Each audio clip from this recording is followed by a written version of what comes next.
The morning light had not yet found its way into the kitchens of 221B Baker Street when Mrs. Hudson discovered that the plum cake was gone. She knew this with the certainty of a woman who had placed that cake, still warm, still sweetly spiced with clove and cinnamon, on the cooling rack at precisely 10:30 the previous evening. She had watched it settle into the morning cool as she banked the fire, and she had made a mental note, the sort that a good housekeeper makes without thinking. Monday's tea will be richer for this. Now, on this peculiar Sunday morning when the London fog had not yet burned away, and the gas lamp still glowed like drowsy eyes along Baker Street, she stood in the grey half-light of the kitchen and stared at the empty rack. The plate remained. That was the curious detail. The china plate, white with the faintest blue rim, sat exactly where she had left it, still bearing 3 delicate crumbs and a thin smear of butter glaze. The cake itself had vanished as though it had learned to walk. Mrs. Hudson's fingers, still slightly damp from washing the breakfast things, traced the outline of the plate. 3 pieces had been cut from the cake yesterday.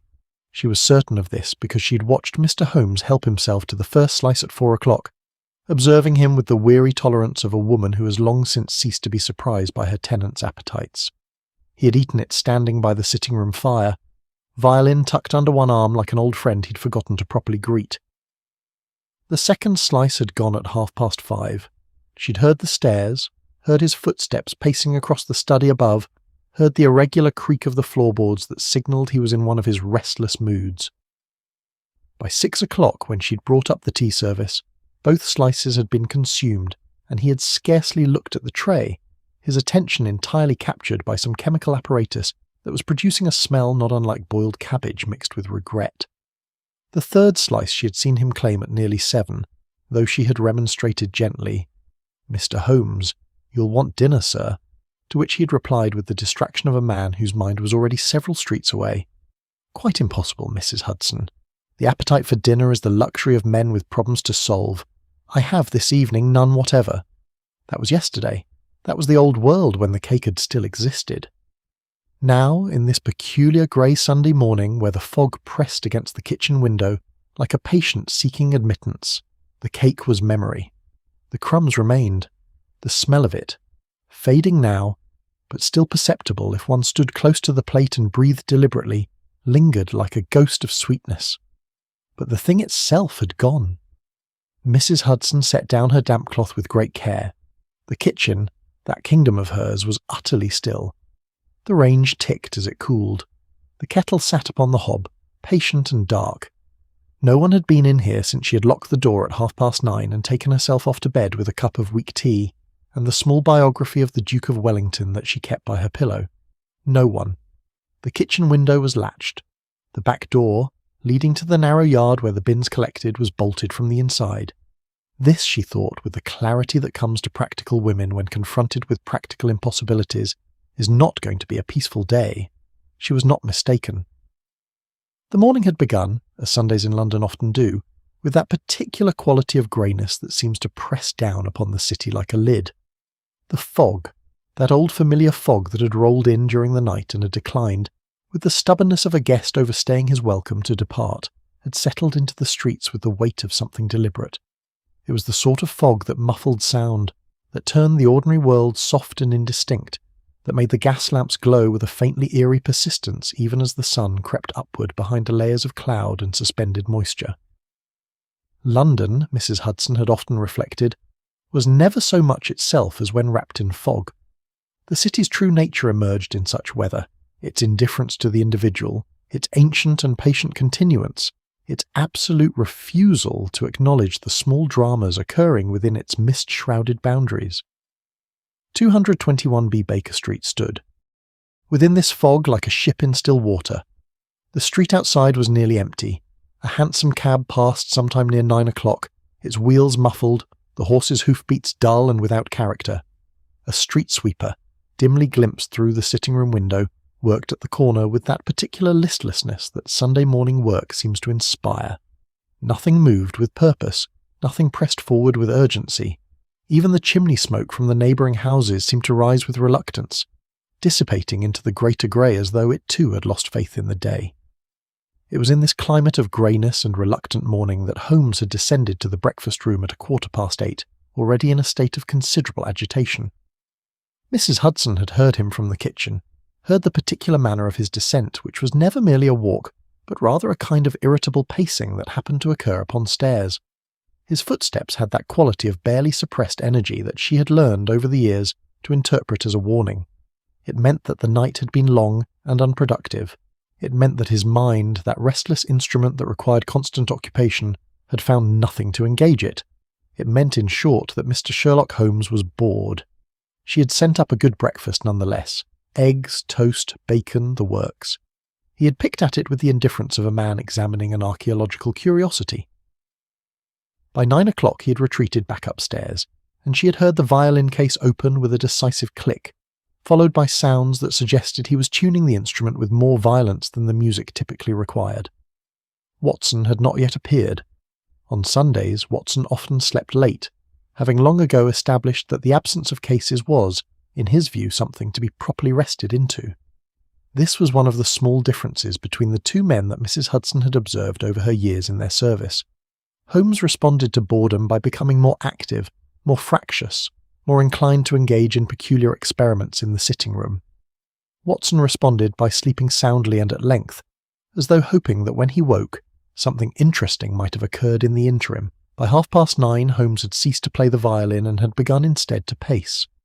Mrs. Hudson knew this sound as well as she knew her own heartbeat, the particular rhythm of Holmes's boredom pacing, which was distinct from his thinking pacing and entirely different from his waiting for a client pacing. Boredom pacing had a quality of randomness to it, as though his feet were incidental to the real action, which was occurring entirely in his mind.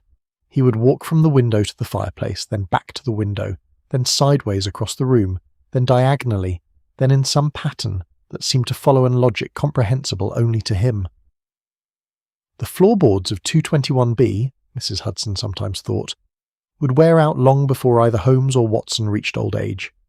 It was around 10 o'clock, whilst engaged in this pacing, that Holmes had apparently conceived of the brilliant idea to conduct a small chemical experiment in the sitting room. Mrs. Hudson had not been present for the conception of this idea, but she had been present for its execution, which had involved several alarming smells, a quantity of smoke, and the sort of muffled explosion that is just large enough to be concerning without quite rising to the level of requiring the fire brigade. She had ventured upstairs to inquire if all was well, armed with a damp cloth and a stern expression. She had found Holmes standing amid a gentle haze of acrid smoke, looking not at all apologetic, while Watson, who had finally emerged from his bedroom in response to the noise, was attempting to open the windows.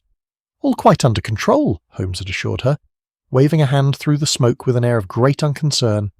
"A minor experiment in the combustion properties of phosphorus compounds, entirely anticipated. Watson, do be so good as to allow the windows to remain open despite the fog. I find the smell of disaster far less odious than the smell of London's fog unfiltered."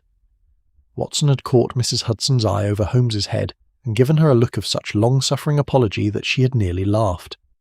This was the particular dynamic that had ruled at 221B for so many years now. Holmes generated chaos in me. The pursuit of intellectual satisfaction. Watson apologised for it, and Mrs. Hudson cleaned it up while mentally calculating whether it was time to increase her rent. By 11 o'clock the fog had grown thicker, if such a thing were possible. The daylight, what little there was of it, had assumed that peculiar quality of London Sunday mornings where one cannot quite determine whether it is actually morning or simply an extended twilight of the soul. The shadows in the kitchen had become more pronounced, the light filtering through the window taking on a greenish tinge that spoke of serious atmospheric density outside. Mrs. Hudson had lit the lamps at 11, earlier than usual, but the fog seemed to demand it, seemed to press so firmly against the windows that daylight simply could not penetrate. It was at precisely this moment, whilst engaged in the preparation of a simple cold lunch, for she had long since determined that Sunday meals ought to be cold on principle, no additional fuss, no additional heating of an already uncomfortable house, that she had discovered the absence of the cake. The rack stood empty, the plate remained, its 3 crumbs still arranged in that pattern that suggested consumption without care, eating without pleasure, eating as an action rather than an experience. She stood there, her hands still slightly damp, her mind turning the problem over as one might turn over a small stone, examining it from all angles to determine how it might have arrived on a particular beach. The door was locked. The window was latched. The back entrance was bolted. There were no thieves in 221B Baker Street, or rather, there were thieves aplenty in London, but they did not make a habit of stealing single plum cakes from the kitchens of consulting detectives. Such work was beneath their notice, beneath their dignity even. Which meant Mrs. Hudson realised with a certain sinking sensation that the cake had not been stolen. Which meant, by a process of logic not entirely dissimilar to the sort that Mr. Holmes himself employed, that the cake had been consumed. Which meant that one of the 3 occupants of 221B Baker Street had crept down in the night and eaten an entire cake that had been intended for Monday's tea service. She set down her cloth upon the kitchen table and regarded the empty cooling rack with an expression that might have been resignation, might have been amusement, might have been a careful combination of both. "Well," she said aloud to the empty kitchen, to the fog pressing against the window, to the silent Sunday morning stretching ahead like a road, with an unknown destination. "This is what comes of keeping a consulting detective and a doctor in the same residence. One of them has gone mad, and the other is pretending not to notice."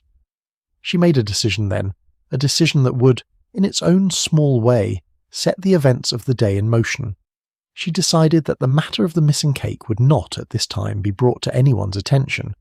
She decided that she would simply note it in her mind, the way she noted all the small disruptions and peculiarities that characterized life at 221B, and she would see what emerged as the day progressed. After all, it was Sunday. And Sundays, in Mrs. Hudson's experience, had a way of revealing themselves gradually, like fog lifting to disclose the shape of the buildings it had obscured. She returned to her preparations, her movements calm and methodical. She sliced bread, good brown bread from the baker on the corner, who still believed in rising before dawn, still believed in proper fermentation. She arranged cold meats upon a plate, ham, tongue, a bit of that excellent roast beef from yesterday. She set out mustard, butter, pickles. She prepared, in short, a lunch that looked like nothing had happened, like there was no missing cake, like this would be a perfectly ordinary Sunday. But even as she worked, she listened. She listened to the fog pressing against the window. She listened to the distant sounds of London settling into its Sunday rhythm, the church bells that would ring at noon, the muffled hoofbeats of cabs passing in the street, the occasional voice raised in greeting or complaint. She listened to the house itself, creaking slightly as old houses do, as though they too were sighing with the weight of existing through another day. And from the sitting room above, she heard the sound of footsteps, of movement, of voices, Holmes and Watson speaking to each other in that particular manner they employed when they believed themselves unobserved. She heard the low rumble of Watson's voice, the sharper tones of Holmes's reply. She heard the scrape of a chair being moved, heard something that might have been laughter, though it was difficult to tell from this distance. The morning was passing. The fog remained.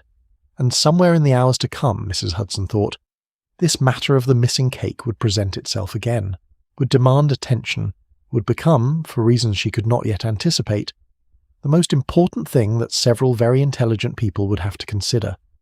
But for now, the cake was gone, the lunch was prepared, and Sunday was unfolding in the fog-wrapped streets of London with the slow inevitability of a story that has only just begun to tell itself.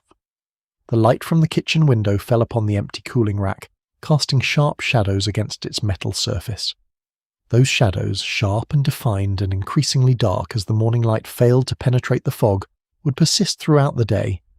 And by evening, when the fog finally began to lift, as it always did eventually, surrendering to the patient persistence of time, those shadows would retreat as well, revealing something that Mrs. Hudson suspected would have become, by then, considerably more significant than a single missing cake, but that, as they say, was all to come.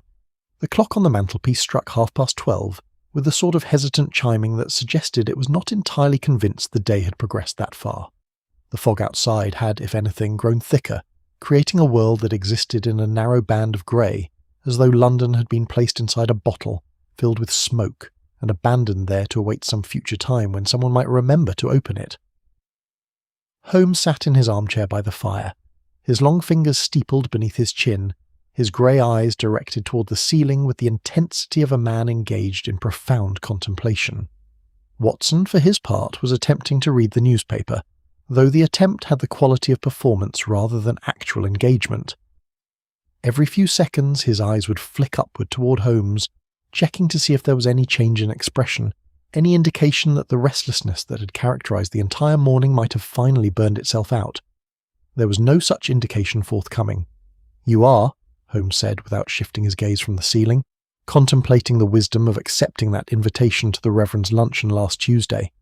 "You're also regretting that you did not, in fact, accept it, because you have now been sitting in that chair for 20 minutes without reading a single word of that newspaper, and the only explanation for this is that you are bored beyond the capacity of words to express." Watson lowered the newspaper with the air of a man who had long since accepted that privacy of thought was not a luxury available in his current residence. "The newspaper is perfectly adequate," Watson said, with the mild indignation of someone defending a friend who had just been insulted. "I was merely resting my eyes." "Your eyes," Holmes replied, finally lowering his hands and turning his gaze toward Watson, with the sort of precision usually reserved for surgical instruments, "have done nothing but rest since breakfast. What I observe is that you have not turned a single page in 20 minutes, that your left hand has remained in exactly the same position on the armrest, and that you have sighed 3 times, a behaviour you only engage in when you are attempting to distract yourself from admitting that Sunday has become an unendurable prospect." Watson set the newspaper down upon his lap with the resignation of a man who has been caught in a transparent deception. "Very well," he said. "I am bored. There, I have admitted it. The fog's oppressive, there are no cases, no one requires our services, and I have read every book on that shelf twice. Satisfied?" Holmes rose from his chair with a sudden motion that suggested his body had merely been waiting for permission to move. He began to pace, not the idle pacing of the morning, but rather the purposeful pacing of a man engaged in thought, or at least in the simulation of thought for the benefit of an audience that might appreciate it.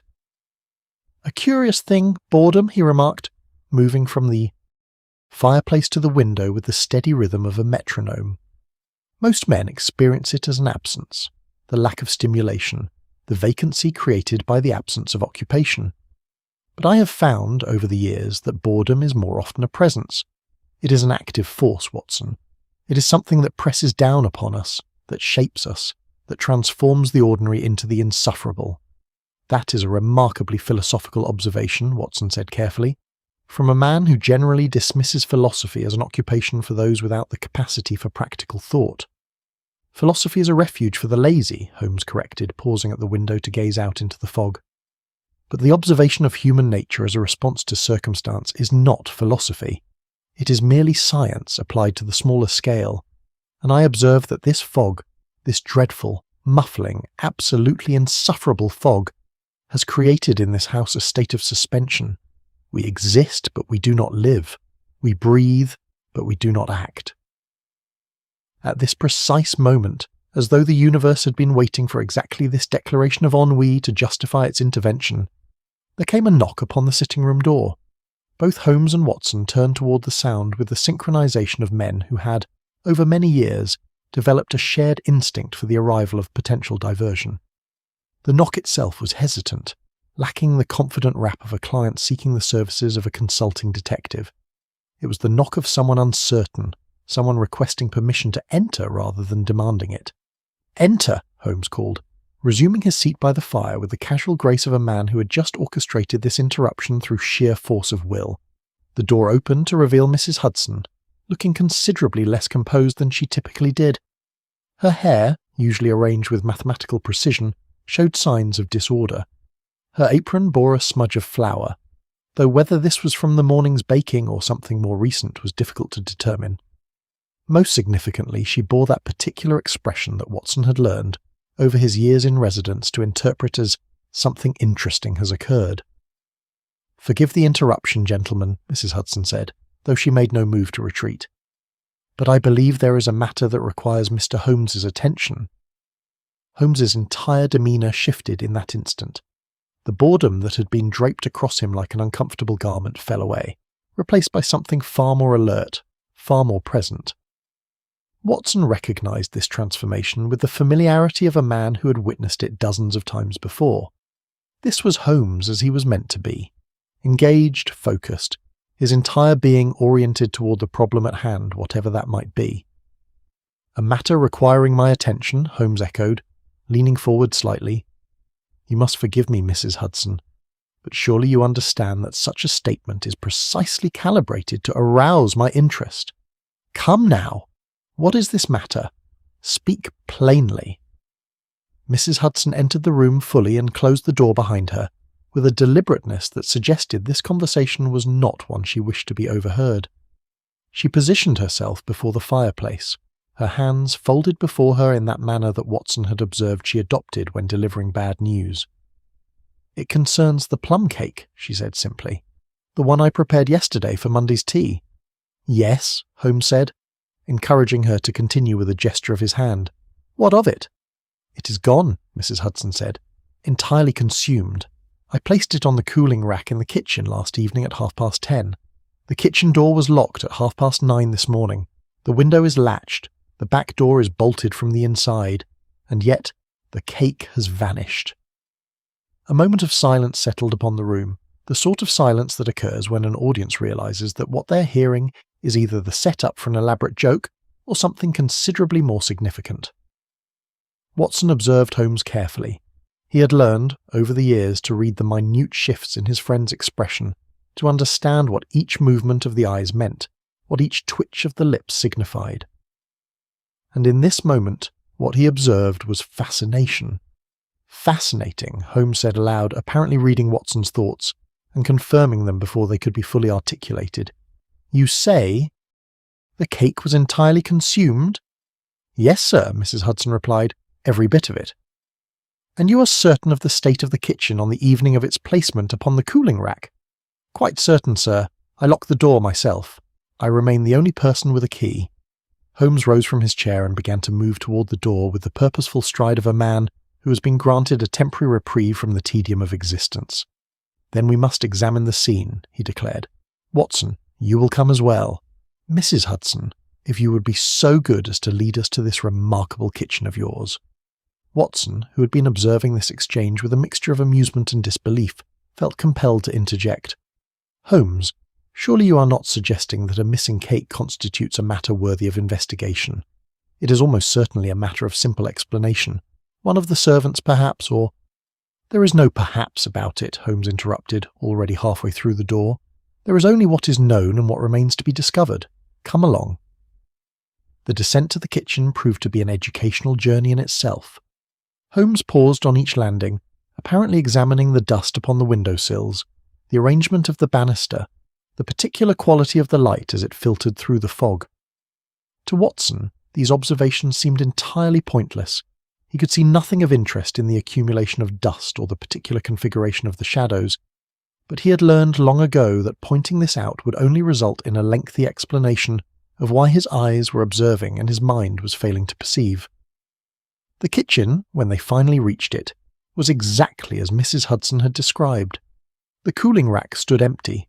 The plate remained, bearing 3 crumbs and the faint smear of butter glaze that Mrs. Hudson had mentioned. Holmes approached this arrangement as though he were examining a crime scene of considerable importance. His hands clasped behind his back, his eyes narrowed in concentration. 3 slices were consumed before the cake was placed upon the cooling rack, he asked, his eyes still fixed upon the plate. "Yes, sir," Mrs. Hudson confirmed. "I witnessed Mr. Holmes take the first slice at 4 o'clock, the second at 5:30, and the third at 7.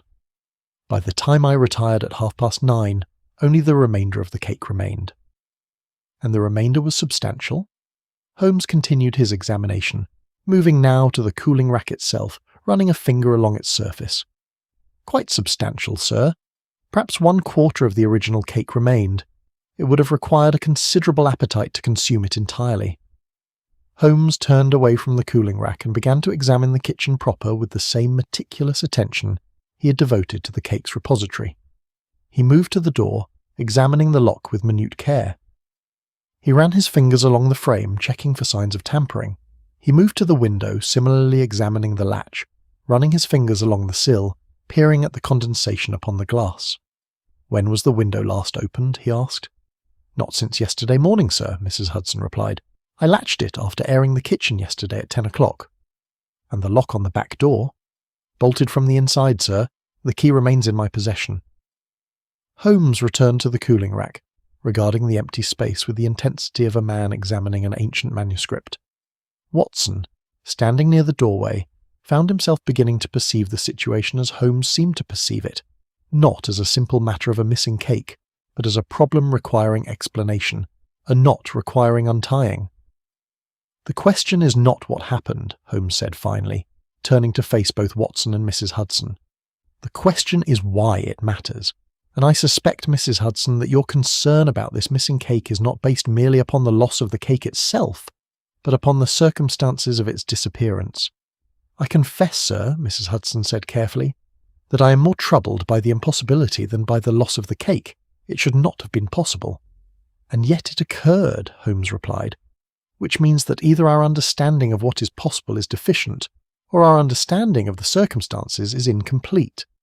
Come, there is a question that requires answering, and I believe that question can only be answered by those present in this house during the relevant period. We must speak with you, with Watson, and with anyone else who might have been awake during the hours when this remarkable culinary disappearance took place." "I was asleep," Mrs. Hudson said firmly. "I retired at 9:30 and did not wake until 7 o'clock this morning. I can attest that I did not consume the cake, nor did I observe anyone else doing so." "Your absence of observation is noted," Holmes said. "But absence of observation is not the same as absence of occurrence. Someone in this house ate that cake, Mrs. Hudson, and the fact that you are troubled by this suggests that you have already begun to consider the implications." Mrs. Hudson's expression shifted slightly, a tightening around the eyes, a barely perceptible compression of the lips. She looked away toward the window, toward the fog pressing against the glass. "I confess, sir," she said quietly, "that the only explanations that occur to me are troubling in themselves." "Then we shall trouble ourselves with them," Holmes replied. "Come, let us return to the sitting room, and we shall speak with Watson, who can provide additional context regarding the events of yesterday evening. You will join us, Mrs. Hudson. This is now a matter that requires the testimony of all parties." The return journey to the sitting room proceeded in silence, each member of the small group occupied with their own thoughts. Watson found himself turning over the problem in his mind, attempting to construct an explanation that would account for the disappearance of an entire cake from a locked kitchen. That the cake had been consumed seemed evident. There was no evidence of theft, no indication that the cake had been removed from the premises. Something had occurred, some action had been taken, some appetite had been satisfied, all within the locked confines of the kitchen whilst everyone in the house supposedly slept. When they reached the sitting room, Holmes gestured for Mrs. Hudson to take a seat. She perched upon the edge of the chair near the window, her posture suggesting that she was prepared to depart at a moment's notice if released from this examination. "Watson," Holmes said, turning to his friend with that peculiar intensity that suggested he was about to ask a question of considerable importance. "During the evening hours yesterday, did you observe Holmes? I mean to say, did you observe myself engaging in any activities that might suggest unusual appetite or unusual wakefulness?" "You are asking," Watson said carefully, "whether I observed you going to the kitchen during the night." "I am asking precisely what I have asked," Holmes replied. "Did you observe any activity on my part that might explain the disappearance of the cake?" Watson considered the question. He had retired to his bedroom at around 9 o'clock, had read for perhaps 30 minutes, and had then extinguished his lamp and gone to sleep. The fog outside had been thick, had muffled the ordinary sounds of the city. He had not heard Holmes moving about, had not heard the stairs creak, had not observed anything that suggested unusual activity. "I did not," Watson said, "but I must confess that I was asleep for a considerable portion of the night. It is entirely possible that you moved about the house without my knowledge." "Possible, yes," Holmes agreed, "but not likely. I am, when engaged in nocturnal activity, remarkably quiet. You have observed this yourself on numerous occasions.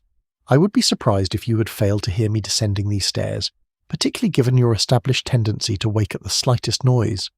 "Then how," Watson said slowly, "did the cake disappear?"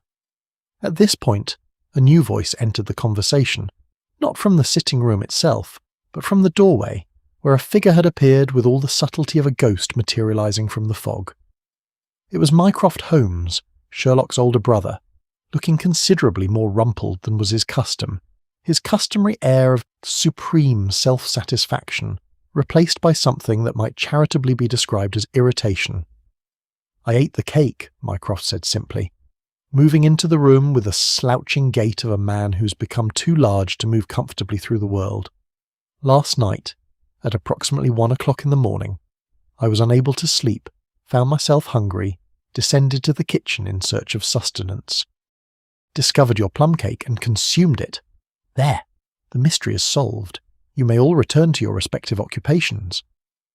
A moment of profound silence settled upon the sitting room. Watson observed Holmes's expression shifting through several distinct stages, surprise giving way to calculation, calculation giving way to something that might have been annoyance, annoyance giving way to reluctant amusement. "Mycroft," Holmes said slowly, "what are you doing in London on a Sunday morning? You're invariably at Diogenes on Sunday mornings, attending to whatever mysterious governmental functions occupy your time there." "The Diogenes is closed today," Mycroft replied, settling himself into a chair with the care of a man managing considerable weight. "Repairs to the plumbing, burst pipe, catastrophic damage to the reading room. I was forced to seek alternative accommodation, and as this is the only family residence available to me, I found myself obliged to spend the night. I attempted to sleep. I was unsuccessful. I became hungry. I acted upon that hunger. I ate the cake. That is the entirety of the matter." "And you did not think to mention this during breakfast?" Holmes asked. "I was unaware that the consumption of the entire cake constituted a matter of sufficient importance to warrant disclosure," Mycroft replied, with the bland indifference that seemed to be a family characteristic. "I found it. I ate it. It was quite good, actually. My compliments to Mrs. Hudson." Mrs. Hudson, who had been regarding this exchange with an expression suggesting she was witnessing something between a farce and a tragedy, inclined her head slightly. "Thank you, Mr. Mycroft, though I must confess that the cake was intended for Monday's tea service." "Ah," Mycroft said, not appearing particularly concerned. "A pity. Perhaps you might prepare another." Holmes had by this point settled back into his chair with an expression suggesting that he was experiencing a profound disappointment, not entirely mitigated by relief. The locked door mystery had resolved itself into the mundane reality of an older brother with an appetite for plum cake. The impossible had revealed itself to be merely improbable. The locked kitchen had become simply the locked kitchen of a house, containing a man who possessed a key. And with that revelation, Watson observed, the boredom that had characterized the morning descended once more upon the sitting room with the weight of something that had merely been waiting for an opportunity to return. The silence that followed Mycroft's confession possessed a peculiar quality, not the silence of acceptance, but rather the silence of a room in which everyone present was engaged in rapid calculation. Watson, observing Holmes's expression, could perceive the exact moment at which his friend's initial disappointment gave way to scepticism. He knew that expression well. It was the expression Holmes adopted when something did not quite fit, when the offered explanation was a touch too convenient, when the obvious answer concealed a more complex reality beneath its surface. "Mycroft," Holmes said carefully, his fingers resuming their characteristic steepling position beneath his chin. "You state that you were unable to sleep and descended to the kitchen at approximately 1 o'clock in the morning. This is, I presume, midnight plus 1 hour, not 1 o'clock in the afternoon." "Obviously," Mycroft replied, shifting his considerable weight in the chair in a manner that suggested he found the question to be insulting to his intelligence. 1 o'clock in the afternoon would be during the hour when I would typically be occupied with matters of state at Diogenes. Why would I be in need of midnight sustenance at 1 o'clock in the afternoon?" "Quite right," Holmes acknowledged. "And you state that you found the cake upon the cooling rack in the kitchen, and consumed it entirely." "I consumed a portion of it," Mycroft corrected, "not the entirety. Approximately 1/4 of the original cake, I would estimate. The remainder—" "There was no remainder," Mrs. Hudson interrupted quietly. "The cooling rack was entirely empty when I discovered it this morning. Whatever was consumed was the complete remainder of the cake." Mycroft blinked slowly, as though processing information that contradicted his previous statement. His expression, which had been one of supreme indifference, shifted marginally toward something that might have been confusion. "Then someone else consumed the remainder," Mycroft said, though his tone suggested he was not entirely convinced by his own explanation. "How very curious," Holmes murmured, rising from his chair and beginning to pace with renewed energy. "You consumed 1/4 of the cake at 1 o'clock in the morning. The remainder was somehow consumed by an unknown second party, and yet Mrs. Hudson, who locked the kitchen door at 9:30 this morning, found no trace of this consumption, no crumbs, no evidence of a second visitor to the cooling rack. Rather remarkable, do you not find it, Watson? Watson, who had been observing this exchange with growing interest, nodded slowly. Most remarkable, he agreed. Unless one were to propose that someone consumed the remainder, while Mrs. Hudson was already awake and in possession of the kitchen key, which would require her participation in the deception, an unlikely scenario given that it is her cake we are discussing. Exactly so, Holmes said, turning to regard his brother with an expression of intense scrutiny. Mycroft, I find myself compelled to inquire whether your confession is in fact entirely accurate, or whether it is merely partially accurate, or whether it is in fact entirely inaccurate, and represents nothing more than a convenient fiction designed to bring closure to a matter that Mrs. Hudson has, quite rightly, identified as troubling.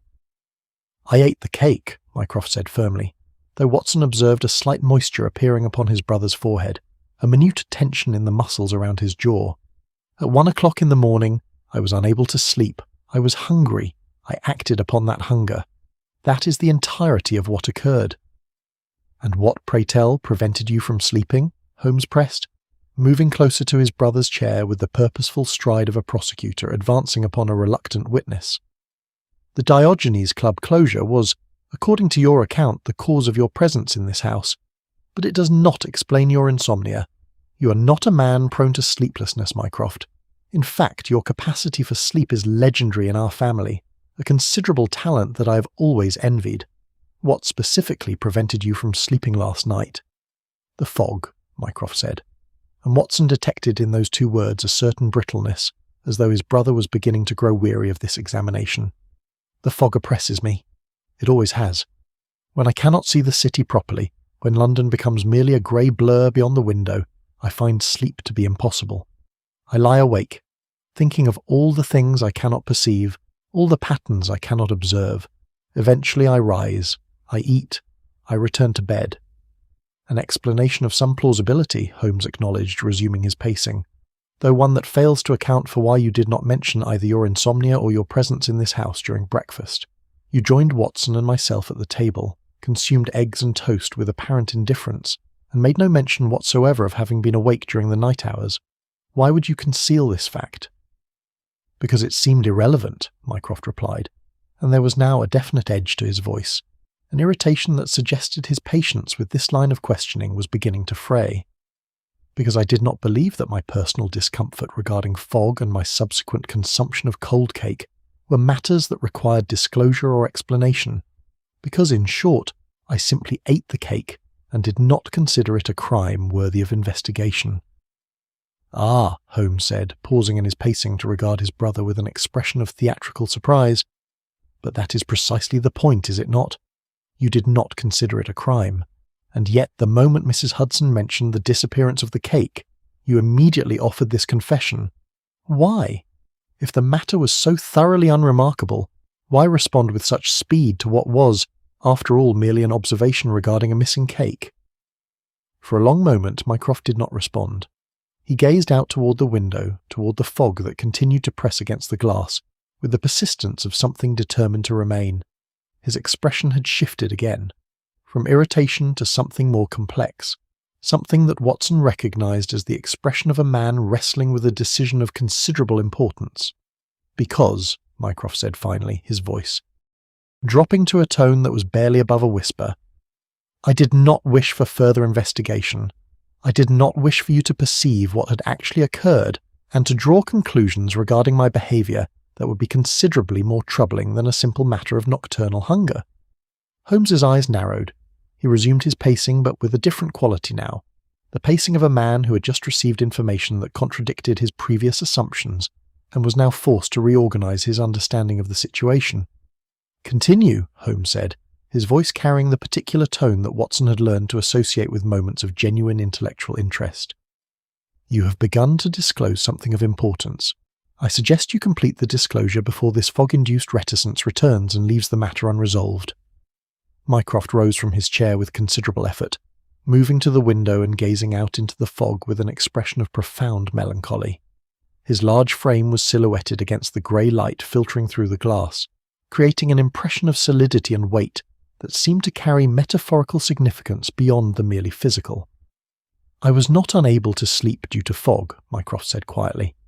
"I was unable to sleep due to the recurrence of a matter that I have been attempting to resolve through governmental channels for the past 3 weeks, a matter of considerable delicacy involving the appropriation of funds from the Foreign Office, a matter that I have been attempting to suppress, to manage, to contain within the bounds of bureaucratic discretion.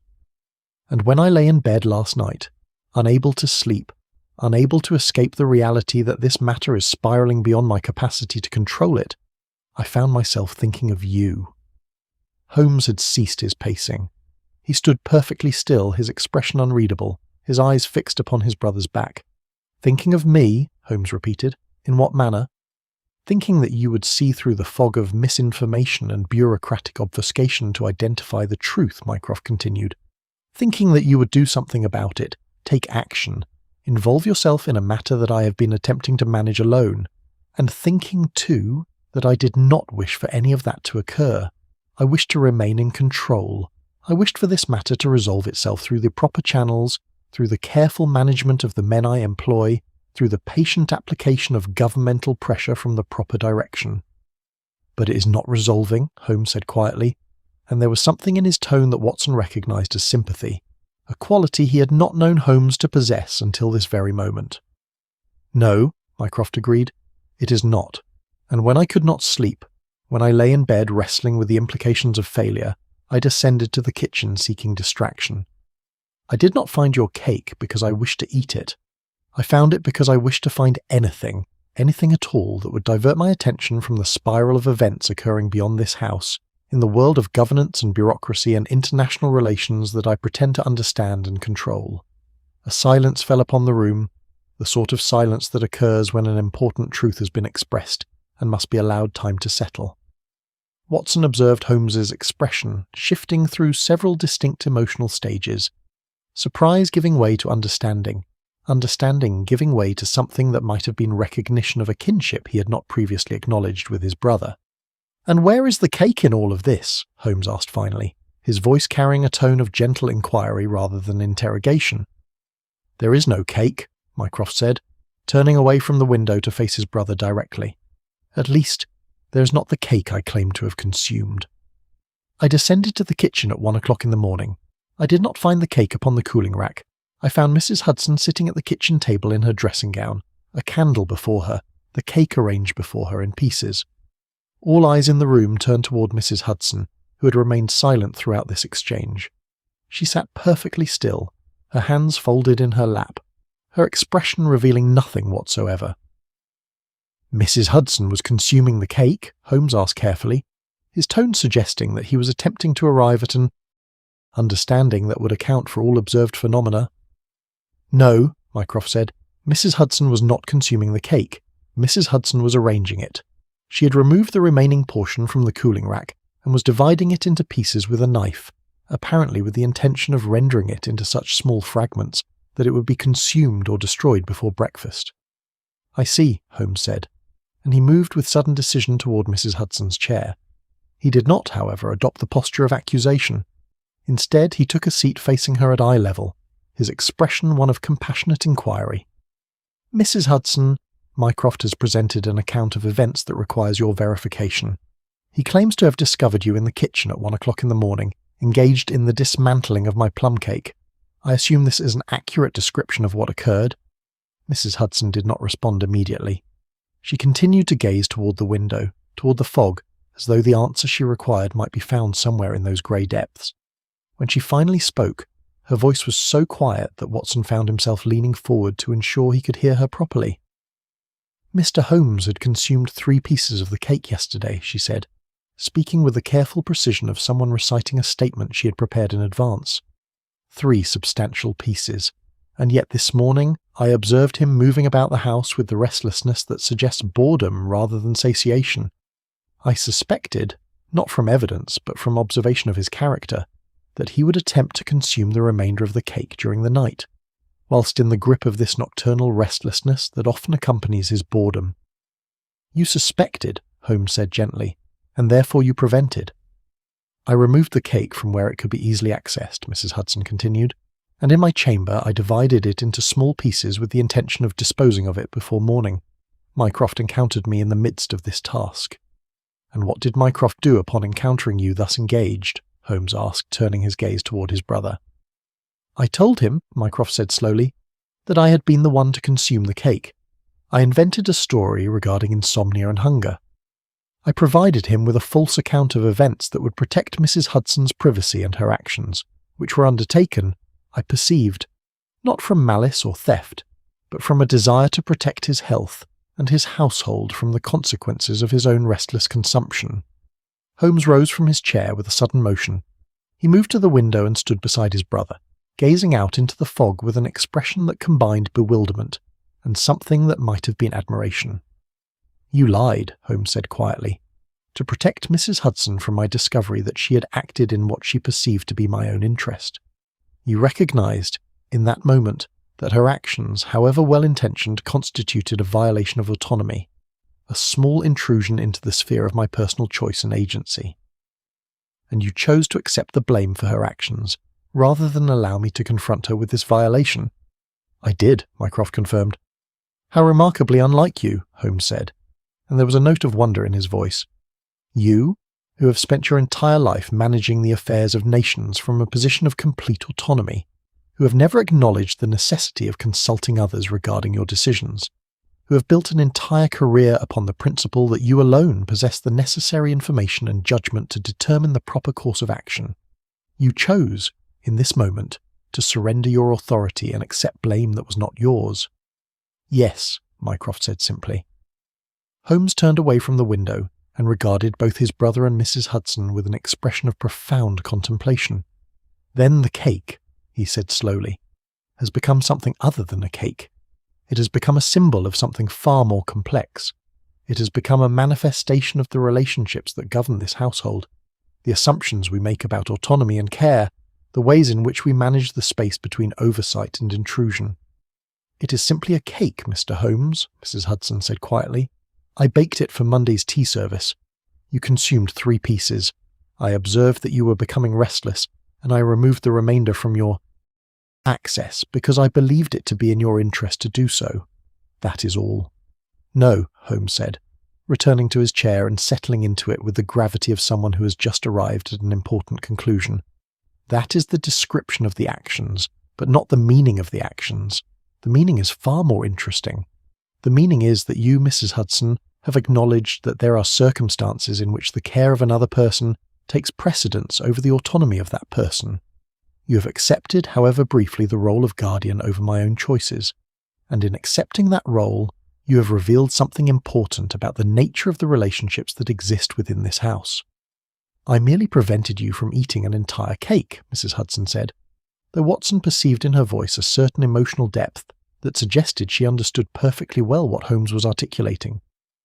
You prevented me from harming myself, Holmes corrected gently, and in doing so you acknowledged that harm was possible, that my judgment regarding my own consumption might be impaired by boredom and restlessness, that I required oversight. That is no small matter, Mrs. Hudson. For a long moment no one spoke. The fog continued to press against the windows, the fire crackled in the grate, and the ordinary sounds of Sunday in London filtered through from the street below, a church bell tolling, the distant sound of a cab's wheels upon the pavement, the muffled voices of people passing in the fog. It was Mycroft who finally broke the silence. I suppose this means the mystery is solved, he said, moving toward the chair he had previously occupied, and settling himself into it with visible relief. The cake was removed by Mrs. Hudson to prevent Holmes's overconsumption. I encountered her in the kitchen and confessed to the theft to protect her privacy. Watson has observed the entire exchange and now understands the full circumstances. The matter is concluded. Not concluded, Holmes said, his eyes still fixed upon Mrs. Hudson with an expression that combined understanding with something that might have been concern. Revealed, perhaps, explained certainly, but not concluded, because there remains the question of what this revelation means for the future governance of this household. There remains the question of whether Mrs. Hudson's intervention was justified, whether my autonomy has been appropriately respected, whether we have arrived at an understanding regarding the limits of care and oversight that will serve us well in the months and years to come. Mr. Holmes, Mrs. Hudson said, rising from her chair with quiet dignity, I apologize for my intrusion into your personal affairs. It was not my place to determine what you should or should not consume. In the future I will restrict my interventions to the proper sphere of household management and leave your personal choices entirely to your own judgment, however impaired those judgments might be by boredom or restlessness. Mrs. Hudson, wait, Holmes said, raising a hand to halt her departure. I am not asking for an apology. I am observing that your intervention, while perhaps transgressing the boundaries of strict household hierarchy, revealed a truth about the nature of care and responsibility that I had previously overlooked. The question I wish to pose is not whether you should apologize, but whether I should acknowledge that there are circumstances in which the judgment of others regarding my own welfare might supersede my insistence upon autonomy. Watson observed the expression on Mrs. Hudson's face shifting from resignation to something more complex, a recognition that Holmes's inquiry was genuine, that he was not merely engaging in intellectual exercise but was genuinely attempting to understand the implications of what had occurred. I believe, Mr. Holmes, Mrs. Hudson said carefully, that the answer to that question must be arrived at through mutual agreement rather than through my assertion of authority or your insistence upon autonomy. Perhaps we might discuss it further when the fog has lifted and clearer minds have been restored by rest and sustenance. An admirable suggestion, Holmes agreed. Watson, Mycroft, I propose that we take lunch now. Mrs. Hudson, might you be persuaded to prepare something simple? And might you, when you have completed your duties, join us in the sitting room for tea? I find that the matter of the missing cake, having been fully revealed, has created a situation that requires the participation and insight of all parties involved in its occurrence. I will join you for tea, Mr. Holmes, Mrs. Hudson said, and there was something in her voice that suggested she understood that this was not merely an invitation but an acknowledgement, a recognition that she was, in fact, a participant in the household, in a manner that transcended her role as housekeeper. As Mrs. Hudson departed to prepare lunch, Holmes turned to regard his brother with an expression of genuine curiosity.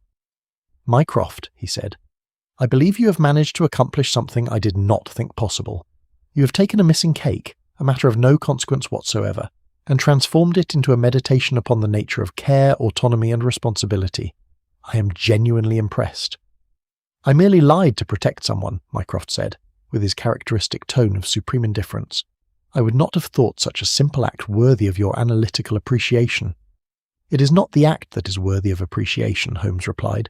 It is the recognition that such acts constitute a form of moral courage, a willingness to sacrifice the integrity of one's own reputation in service to the dignity of another. That is, I would suggest, considerably more interesting than any matter the Diogenes Club is likely to present you with in the weeks to come. Perhaps, Mycroft acknowledged, though I suspect the matters awaiting me at Diogenes will prove considerably less philosophically stimulating and considerably more practically demanding than the disposition of a missing cake. Undoubtedly, Holmes agreed, settling back into his chair as though the entire matter had been satisfactorily resolved. And yet, I would suggest that the principles revealed by this humble cake may prove more useful in managing those practical demands than the accumulated wisdom of your governmental experience. Outside, the fog continued to press against the windows of 221B Baker Street. Inside, the fire burned steadily, and the ordinary sounds of a London Sunday afternoon filled the spaces between silence. And in the kitchen, Mrs. Hudson prepared lunch with the careful attention that suggested she was contemplating matters far more complex than the simple provision of food. The cake was gone, but its absence had revealed truths that would, perhaps, continue to echo through 221B Baker Street for some time to come. Lunch, when it arrived, proved to be a considerably more elaborate affair than Mrs. Hudson's initial suggestion of something simple might have indicated. The dining table, ordinarily cleared of anything save the necessary implements for eating, now bore the weight of cold meats, cheeses, fresh bread from the baker on the corner, a selection of pickles arranged in a small cut-glass dish, and a pot of mustard that emanated an aroma suggesting considerable potency. There was also, Watson noted with appreciation, a substantial pie containing what appeared to be chicken and mushroom, still warm from the kitchen oven. Holmes regarded this display with the expression of a man examining an archaeological discovery of dubious significance. He consumed, over the course of the meal, a quantity of bread and cheese that struck Watson as remarkably modest for a man who had spent the morning engaged in either boredom or revelation. Mycroft, by contrast, ate with the steady determination of a man accustomed to consuming large quantities, without appearing to derive particular pleasure from the process. It was, Watson reflected, a useful skill for a man whose professional life seemed to consist entirely of moving from one meal to the next, while simultaneously managing the affairs of nations. "The fog shows no sign of lifting," Holmes remarked at one point, his gaze directed toward the window where the fog continued its determined occupation of the visible world. The meteorological forecast in the Times suggested that this particular weather pattern might persist for a considerable period. It is in many ways the worst possible outcome, not dramatic enough to be interesting, not mild enough to be easily managed. "Fog is fog," Watson observed somewhat pointedly. "One endures it and hopes for clearer weather in the future." "Ah, but that is where your practical experience differs from my observational method," Holmes replied, turning his attention from the window to regard his friend with that particular intensity that suggested he was about to embark upon a line of reasoning that Watson might find either illuminating or tedious, and would not know which until the explanation had concluded. "You observe fog as an obstacle to be endured. I observe fog as a phenomenon to be understood. This particular fog, for instance, arrived from the northwest approximately 14 hours ago. It settled upon London with a speed suggesting considerable meteorological momentum. It has maintained its density throughout the morning hours, despite the position of the sun, which suggests that the atmospheric conditions responsible for its formation remain stable." "Fascinating," Mycroft said, without any apparent belief in the truth of this statement. "And what, precisely, does this observation suggest regarding its probable duration or eventual dissipation?"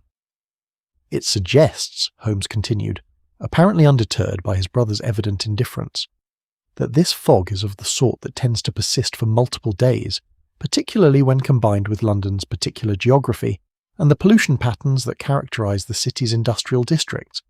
We may in fact be confronted with several more days of this particular atmospheric condition." "Charming," Watson said, drawing this word out with evident sarcasm. "And here I was hoping for clear skies by this evening." Holmes smiled, a brief sardonic expression that suggested he was amused by Watson's optimism. "Your hope, while admirable in its persistency, is unlikely to be rewarded by meteorological fact. However, this is not, I suspect, the true subject of your concern. You are, if I observe correctly, already beginning to feel the weight of this Sunday as a day of extended monotony, and you are anticipating the additional monotony that would accompany several days of fog-bound inactivity." "I confess that the prospect is not particularly appealing," Watson acknowledged, "though I have weathered similar periods before."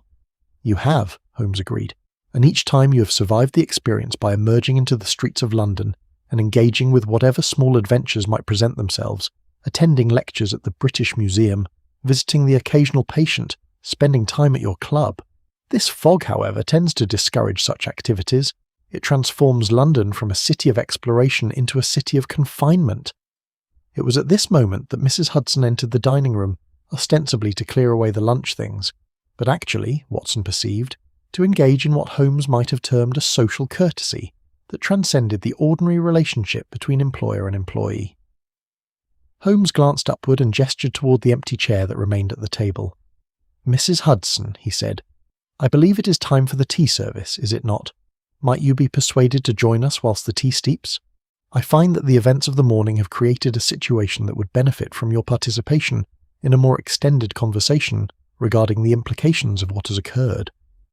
Mrs. Hudson hesitated only briefly before settling herself into the indicated chair. She positioned herself with the careful precision of someone who was aware that she was transgressing the ordinary boundaries of household hierarchy, but who had been given explicit permission to do so by the master of the house.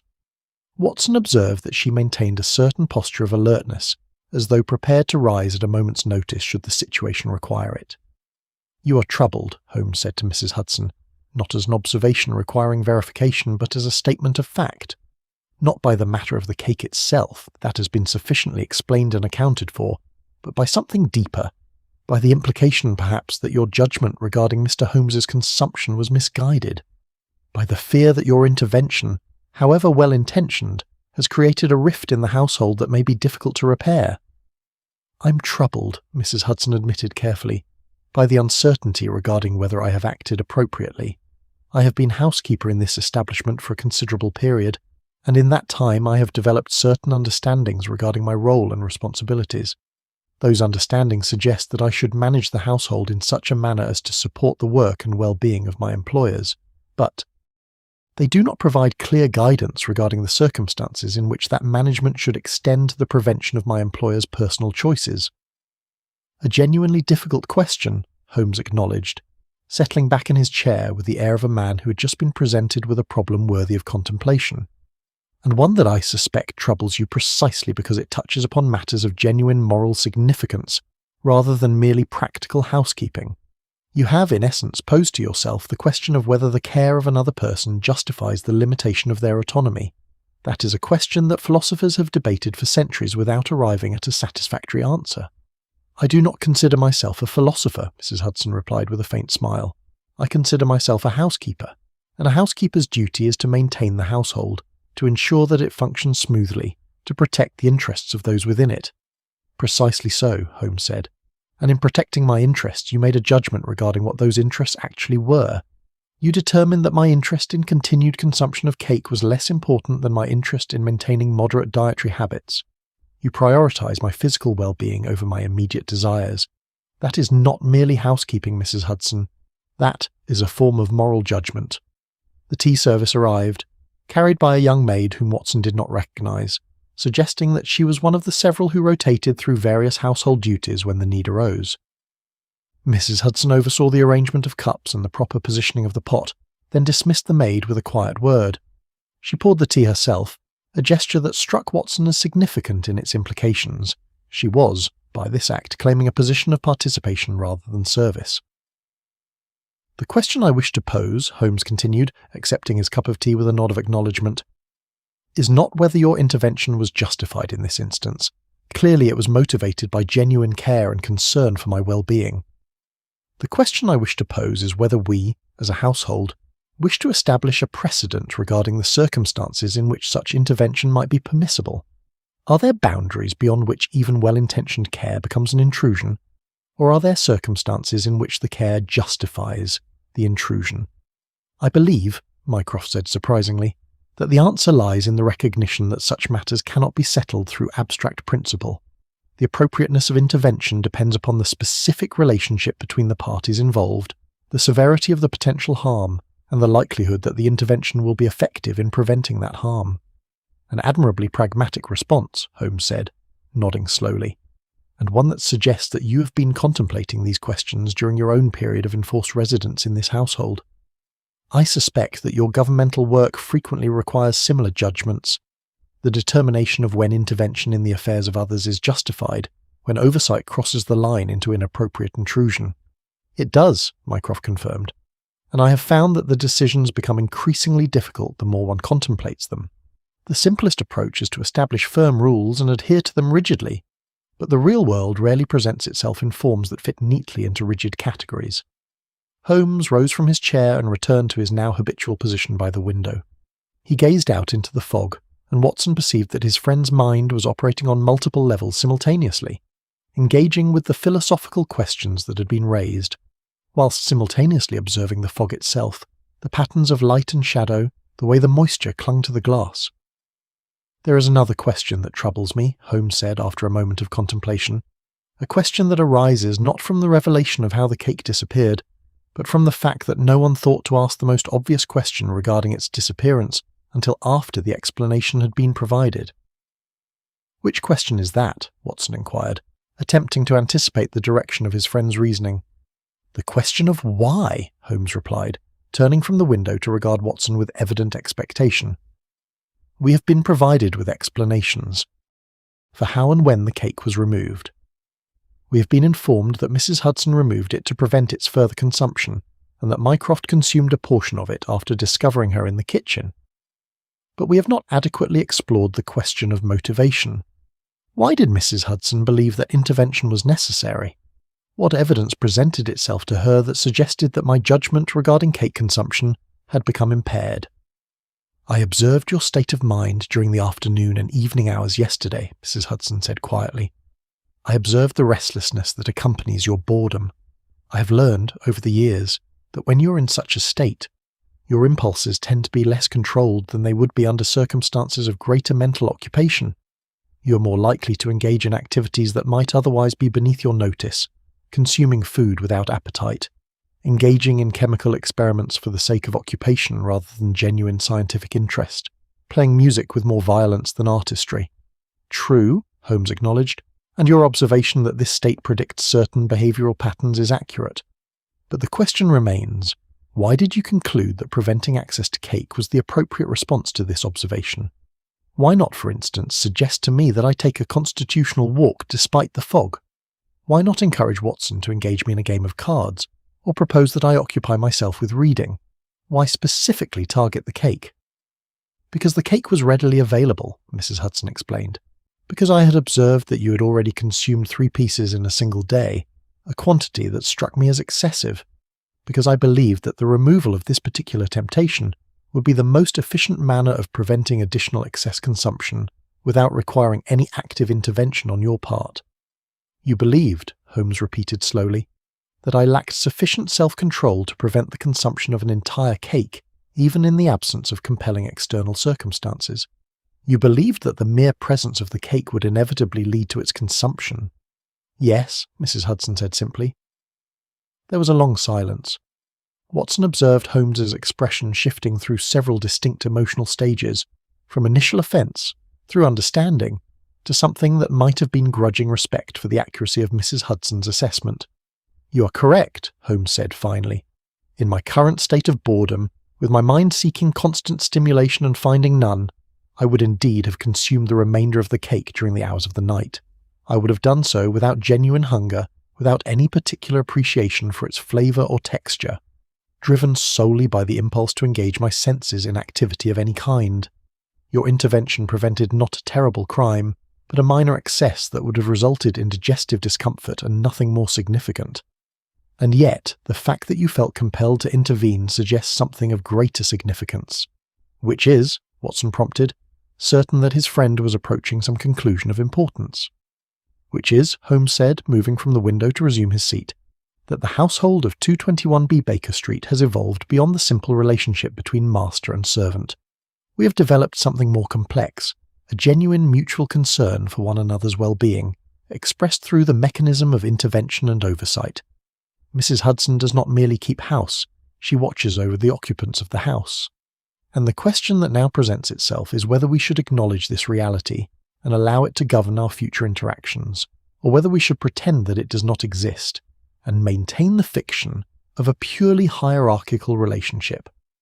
I would suggest, Mycroft said, settling back in his chair with the air of a man who had just witnessed something of genuine philosophical importance, that you have just arrived at a conclusion that most people arrive at only after many years of living within a household. The truth is that all relationships, no matter how rigidly structured initially, inevitably develop dimensions beyond their formal definition. The question is not whether such development occurs, but how gracefully we acknowledge and accommodate it. Wisdom from the Foreign Office, Holmes said with evident amusement. Who would have thought? Mrs. Hudson, I believe I owe you an apology. No apology is necessary, Mr. Holmes, Mrs. Hudson said, rising from her chair with quiet dignity. I have acted according to my understanding of my duties and my regard for your well-being. If those actions have transgressed the ordinary boundaries of household hierarchy, I accept the consequences of that transgression. The consequences, Holmes said quickly, are not punishment, but rather a new understanding. I wish to propose that we establish, moving forward, a more explicit agreement regarding the circumstances in which such interventions might be appropriate. Not a restriction upon your role, but a clarification of it. Would that be acceptable? It would, Mrs. Hudson agreed, and Watson perceived in her voice a certain emotion that suggested this conversation had meant considerably more to her than the simple matter of household management. After Mrs. Hudson had departed to attend to her duties, the 3 men settled into a companionable silence, broken only by the sound of tea being consumed, the occasional crackle of the fire, and the muffled sounds of London continuing its Sunday routines beyond the fog-shrouded windows. It was Holmes who broke the silence first, his voice carrying that particular tone that Watson had learned to associate with intellectual curiosity engaged with a problem of minor significance. I have been contemplating, Holmes said slowly, the matter of the cake from a different perspective. We have established the what and the why of its disappearance, but we have not fully explored the how. Specifically, I am curious regarding the precise mechanism by which Mrs. Hudson removed the cake from the cooling rack and transported it to her chamber without creating any disturbance that might have attracted attention. Holmes, Watson said carefully, surely you are not proposing to examine this matter further. The explanation has been provided, the various parties have confessed to their roles, and we have arrived at a new understanding regarding the nature of our household relationships. Is that not sufficient? Sufficient, perhaps, Holmes replied, for those concerned with practical resolution, but I find myself intellectually unsatisfied. You see, Watson, the matter of the cake, trivial as it might appear, presents several points of genuine interest from a technical standpoint. Consider, Mrs. Hudson removed the cake from the cooling rack without breaking it, without creating crumbs, or at least not creating a significant quantity of crumbs. She then transported it through the house to her chamber, presumably without encountering anyone, and without creating any noise that might have attracted attention. These are not insignificant feats of household management. I fail to see why they merit further investigation, Watson said with evident weariness. The cake is gone. The mystery of its disappearance has been solved. Surely that should be sufficient closure for you. Ah, but therein lies precisely the problem that has occupied my mind throughout this conversation, Holmes replied, his eyes taking on that particular gleam that Watson recognized as the precursor to an extended explanation. You see, Watson, I have spent my career investigating crimes of genuine significance. Murders, thefts, deceptions that affect the lives and welfare of real persons, and in all that time, I've become somewhat accustomed to the principle that significant problems require significant investigation, that the expenditure of mental energy should be proportional to the importance of the matter under investigation. A principle that seems entirely reasonable, Watson observed. And yet, Holmes continued, warming to his subject, I am beginning to suspect that this principle may be fundamentally flawed. Consider the events of this morning. A cake disappears. I approach this disappearance with the assumption that it is a matter of trivial significance, unworthy of serious investigation. And yet, in investigating this trivial matter, we have arrived at insights regarding household relationships, moral autonomy, and the nature of care that are considerably more significant than many matters I have investigated, that appeared, on their surface, to be of great importance. Are you suggesting, Mycroft said slowly, that the significance of an investigation is not determined by the apparent importance of the matter under investigation, but by the insights that emerge from the investigation itself? Precisely so, Holmes confirmed, his entire demeanour brightening with the recognition that his brother had grasped his point. A missing cake has led us to contemplate questions of genuine philosophical importance. A theft, a murder, a matter of international espionage. These might lead us nowhere intellectually, even as we successfully resolve them. The significance of an investigation lies not in its object, but in its process. Not in what we are investigating, but in what we might learn from the investigation. That is a remarkably subtle distinction, Watson admitted, and one that I am not certain I fully grasp. Let me illustrate, Holmes said, rising from his chair with renewed energy and beginning to pace, though this pacing had a different quality than his earlier restless motion. This was the pacing of a mind engaged in genuine contemplation, of a spirit that had found a problem worthy of its attention. This morning, I was bored. I was engaged in the sort of restlessness that comes from the absence of any matter requiring investigation or attention. But this fog, this impenetrable fog that has settled upon the city, has prevented any client from reaching my door. There are, I am certain, crimes occurring throughout London even as we speak. Thefts, deceptions, perhaps even murders. And yet the fog has created a barrier between these crimes and my awareness of them. Which is why you seem almost grateful for the mystery of the cake, Watson observed with dawning comprehension. Exactly so, Holmes said, pausing in his pacing to acknowledge his friend's insight. The fog has inadvertently provided me with something far more valuable than any of the crimes currently occurring in London. It has provided me with the opportunity to investigate a matter that, by all rational standards, should be utterly trivial. And in investigating this trivial matter, I have been led to insights regarding the nature of household life, the moral dimensions of care and oversight, and the subtle ways in which individuals within a small community shape one another's behaviour and understanding. You are suggesting, Mycroft said, still engaged in the attempt to fully grasp his brother's reasoning, that the removal of a cake from a kitchen has greater philosophical significance than many of the serious crimes you have investigated.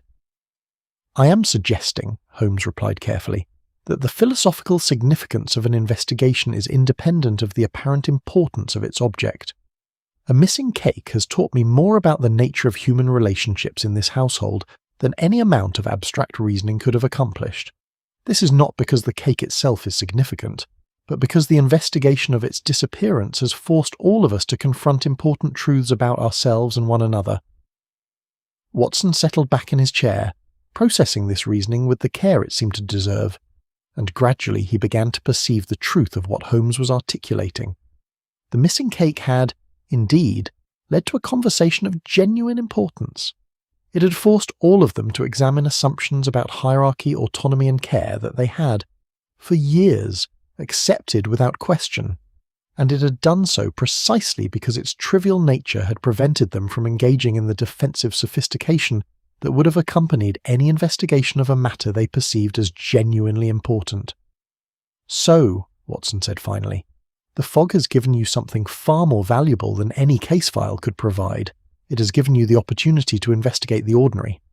Precisely so, Holmes said, and there was something in his voice that suggested profound satisfaction. The fog has trapped me in this house, surrounded by persons I thought I understood completely, in a situation where all the usual diversions are unavailable. And in this forced proximity, in this enforced investigation of the trivial, we have arrived at insights that the investigation of the significant would never have revealed.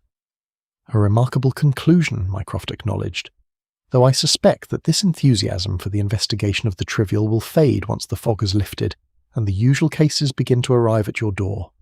Perhaps, Holmes admitted, but I suspect that what we have learned through the investigation of this cake will colour all future investigations regardless of their apparent significance.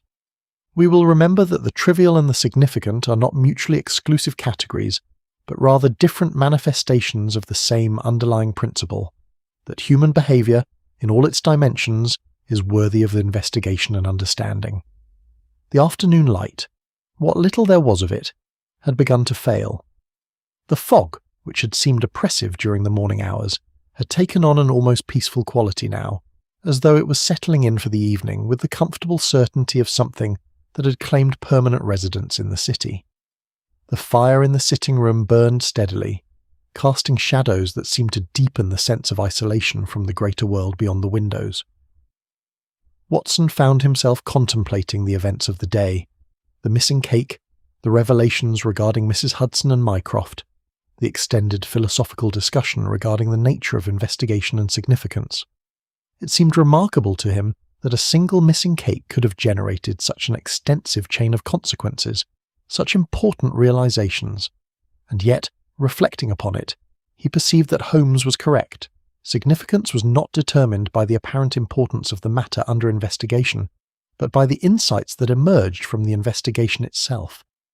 I believe, Holmes said, his gaze directed toward the window where the fog continued its patient occupation of the visible world, that we have arrived at the true solution to the mystery of the missing cake. Not the immediate solution regarding how it disappeared or who was responsible for its disappearance, but the deeper solution regarding what that disappearance reveals about us, about the relationships that govern this household, and about the ways in which we care for one another despite our attempts to maintain the fiction of purely professional or hierarchical relationships. "And what will you do with this insight?" Watson asked. "I will remember it," Holmes replied simply.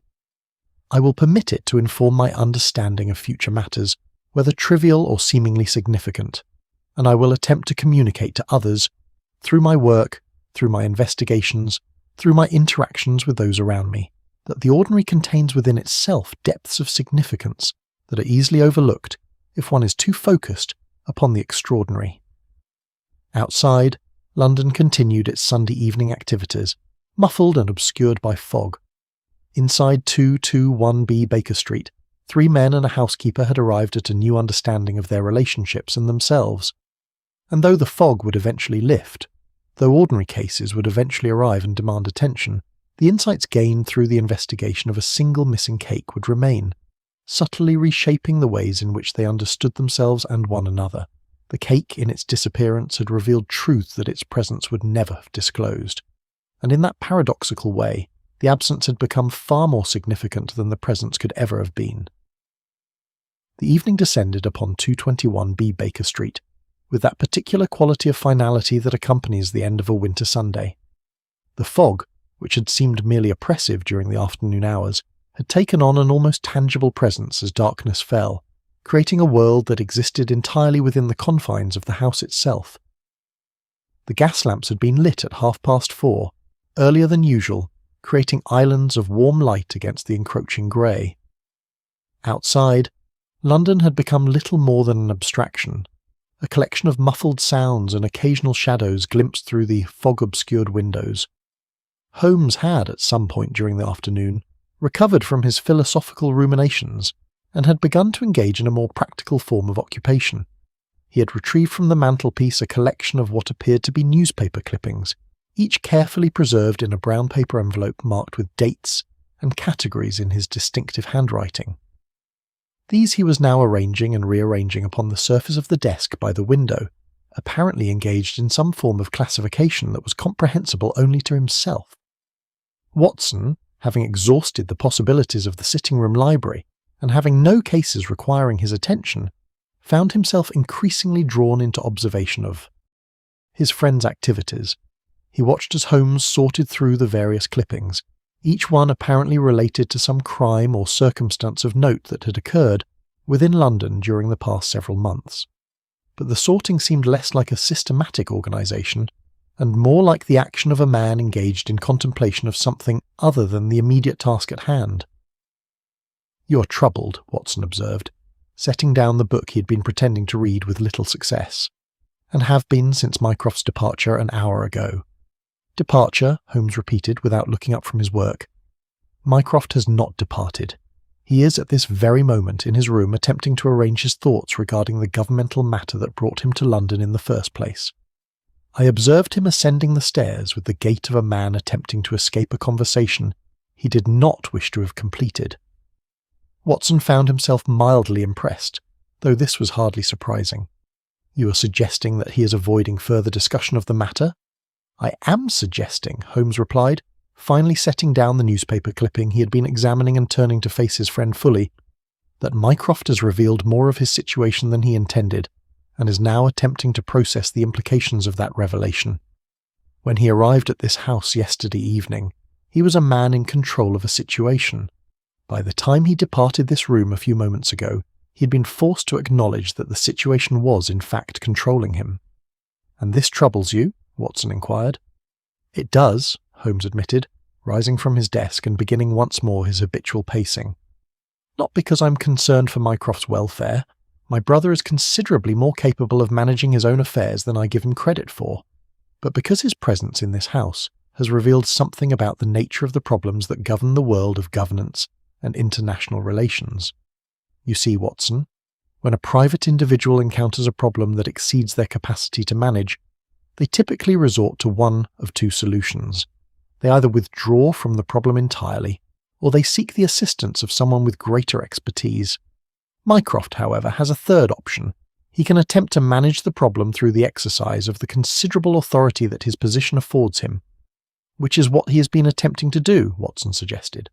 "Which is precisely what he has been attempting to do," Holmes confirmed, "and which has, apparently, proven to be a strategy that is failing. The matter that brought him to London, the appropriation of funds from the Foreign Office, is not something that can be managed through the ordinary exercise of governmental authority. It requires something more subtle. It requires, in fact, the sort of investigation that is typically associated with my particular methods." "Are you suggesting that Mycroft should consult you regarding this matter?" Watson asked, though even as he spoke the words he perceived their naivete. "I am suggesting nothing," Holmes replied sharply. "Mycroft has made it abundantly clear that he does not wish for my involvement in the matter. He has made it equally clear through his subtle hints and oblique references that he believes my involvement would complicate rather than resolve the situation. And perhaps he is correct. Perhaps my particular methods, which are so effective in the investigation of private crimes of relatively limited scope, would prove counterproductive when applied to the internal affairs of the Foreign Office, where political considerations and diplomatic sensitivities often outweigh the pursuit of simple truth. Watson settled back in his chair, processing this analysis of a situation that had, until this moment, seemed to him to be merely one brother seeking refuge from institutional inconvenience in another brother's residence. But perceived through Holmes's lens, the situation took on considerably more complex dimensions. "Yet it troubles you," Watson observed, "that you are unable to assist him." "It troubles me," Holmes admitted, pausing in his pacing to regard his friend with an expression of genuine frustration, "precisely because I have spent the better part of the day engaged in the investigation of a matter of complete triviality. I have devoted considerable intellectual energy to the question of how a cake disappeared from a locked kitchen, and in doing so I have become acutely aware of how much of my time is occupied with the investigation of matters that, while perhaps interesting from a methodological standpoint, are not of genuine significance in the larger sphere of human affairs. Whereas Mycroft's problem," Watson said slowly, beginning to perceive the direction of his friend's reasoning, "is a matter of genuine significance that requires the sort of investigation at which you excel." "Precisely so," Holmes said, and there was something in his voice that suggested this realization had been troubled him throughout the afternoon. "And yet, the very authority that makes Mycroft's problem significant also makes it impossible for me to investigate. If I were to involve myself in the matter, I would be transgressing boundaries that have, for good reason, been established to separate the private sphere of investigation from the public sphere of governmental affairs. To involve myself would be to commit an act of considerable impropriety, regardless of the ultimate outcome of the investigation." At this moment, the sitting-room door opened, and Mycroft himself appeared, looking considerably more dishevelled than he had when he had retired to his room an hour previously.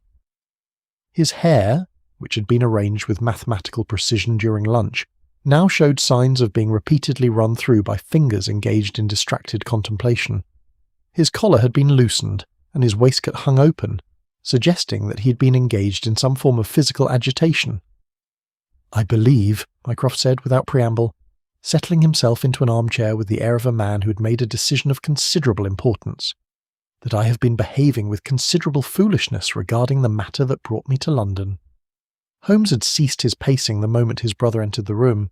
He now regarded Mycroft with an expression of intense interest, though he made no immediate response, apparently content to allow his brother to proceed with whatever disclosure he intended to make. "Foolishness," Mycroft continued, "born of pride and the mistaken belief that my authority and position provided me with the tools necessary to manage a situation that is in fact beyond my capacity to manage through ordinary administrative channels. I have spent the past several hours attempting to construct arguments regarding why your involvement in this matter would be inadvisable, and I have concluded, after considerable contemplation, that my arguments are based not upon genuine concerns regarding propriety or diplomatic sensitivity, but rather upon my own reluctance to acknowledge that I require assistance." "A valuable conclusion," Holmes said carefully, resuming his seat by the fire with the air of a man who suspected that something of significance was about to be disclosed. "Though I would suggest that your reluctance is not mere pride, but rather an understanding of the genuine complexities involved in any investigation of governmental affairs. Mycroft, if you were to engage my services in this matter, you would be creating precedent. You would be establishing that the boundary between private investigation and governmental investigation is permeable, that the authority of the Foreign Office can be supplemented by the methods of a private consulting detective. Such precedent, once established, would be difficult to contain." "I am aware of all of this," Mycroft replied, and his voice carried a note of weary resignation that struck Watson as the sound of a man who had come to a decision despite his better judgment. "I am also aware that the matter is spiralling beyond my capacity to manage, that the appropriations are continuing, that the individuals responsible are becoming increasingly bold in their actions, and that without intervention of some sort, the damage to the Foreign Office's credibility and security may become irreversible. Given these circumstances, I believe that the precedent established by consulting with you is significantly less troubling than the precedent that would be established by permitting the situation to continue unresolved." "Then you wish to engage my services?" Holmes asked. and Watson perceived in his friend's tone a mixture of satisfaction and apprehension.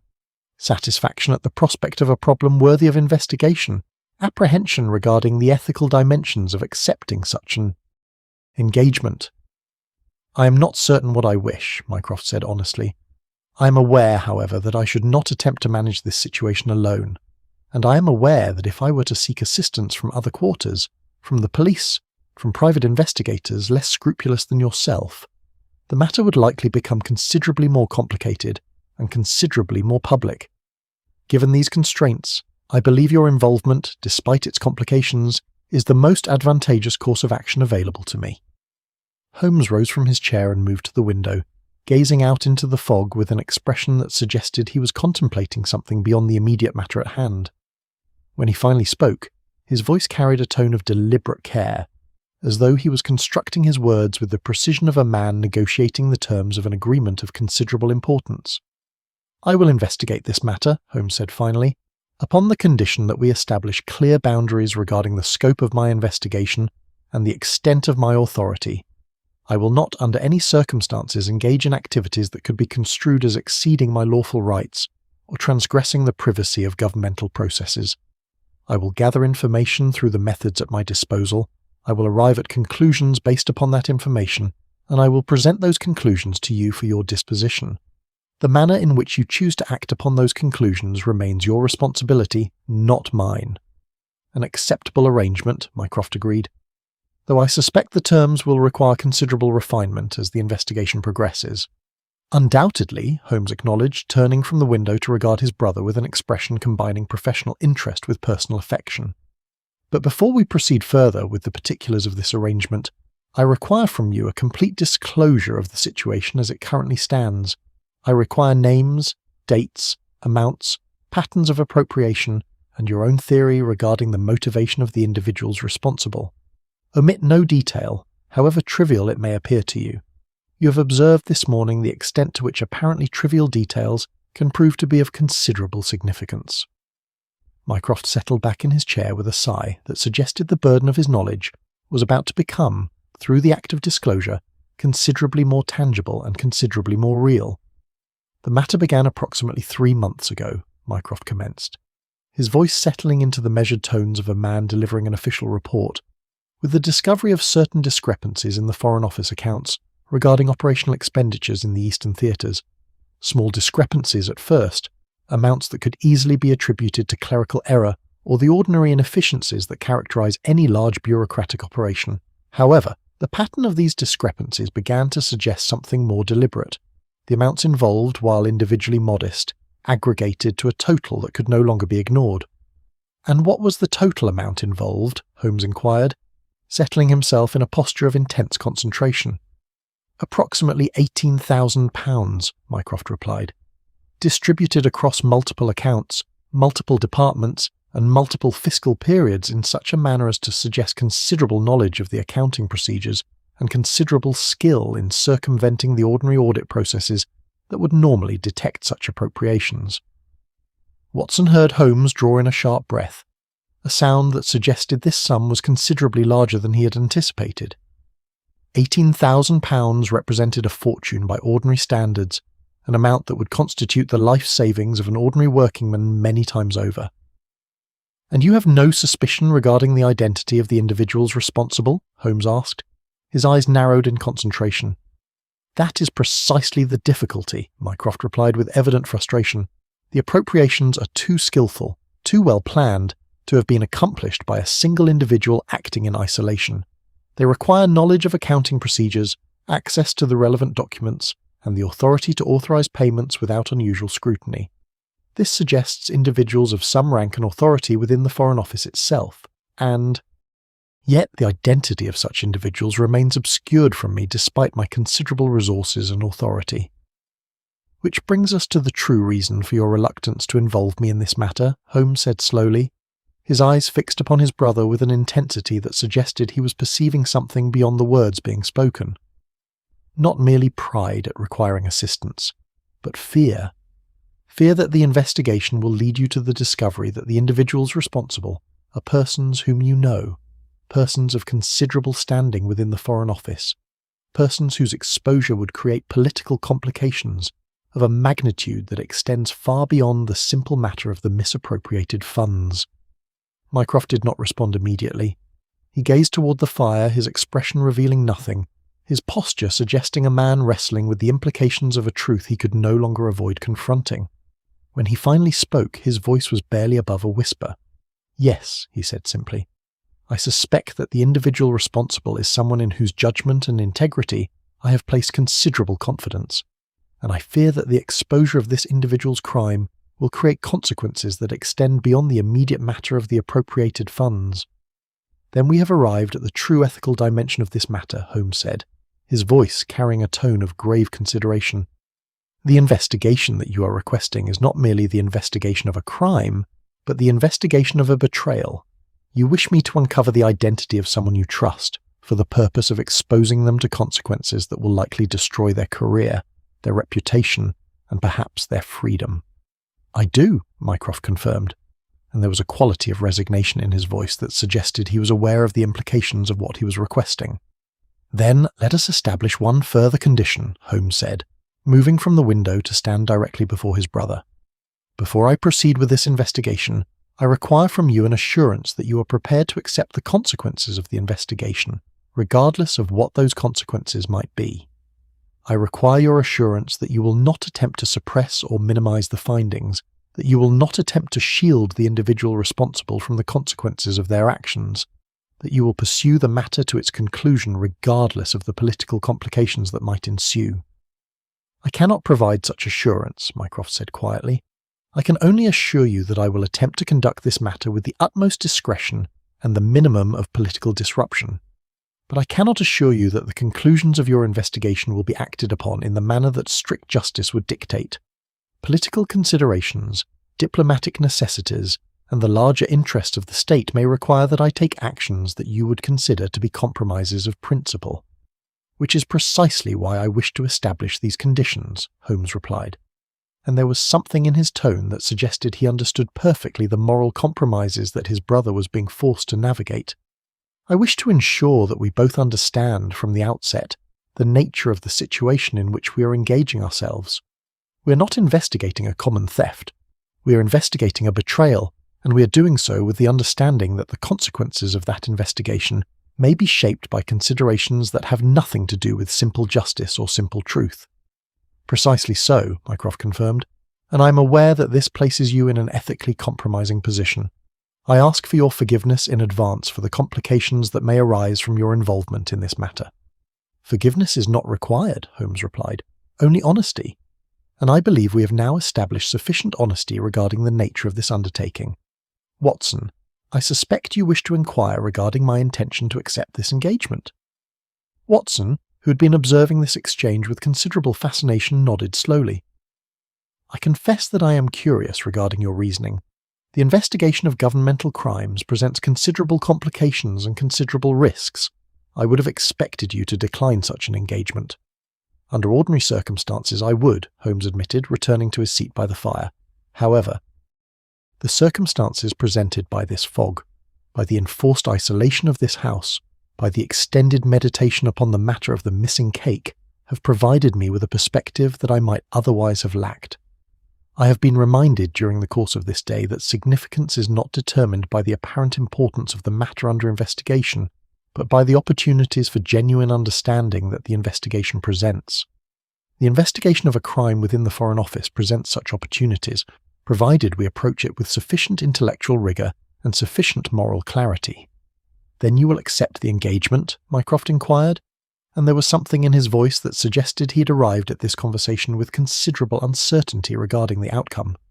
"I will," Holmes confirmed, "but I will require certain conditions regarding access to documents, regarding the names of individuals with knowledge of the matter, and regarding the degree of official authority I am permitted to exercise in the course of the investigation. These conditions must be clearly established and understood before I proceed further."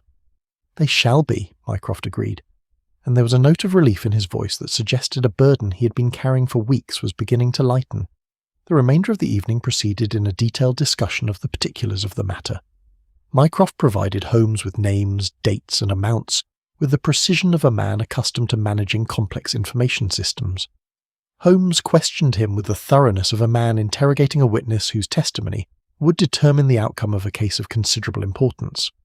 Watson observed this exchange with fascination, perceiving in the interaction between the brothers a dynamic that he had rarely witnessed. The combining of Mycroft's governmental knowledge and administrative understanding with Holmes's investigative methodology and analytical brilliance. By the time evening had progressed into full night, certain patterns had begun to emerge. The appropriations had occurred with increasing frequency over a 3-month period. The amounts had gradually increased, suggesting either growing confidence on the part of the individual responsible or growing necessity. The accounting methods employed to conceal the appropriations suggested someone with intimate knowledge of the Foreign Office's procedures, someone whose position and authority would ordinarily place them beyond suspicion.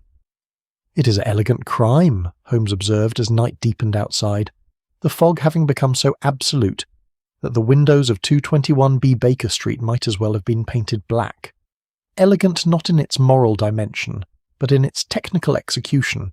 The individual responsible has employed knowledge of bureaucratic procedure as a weapon against the bureaucracy itself.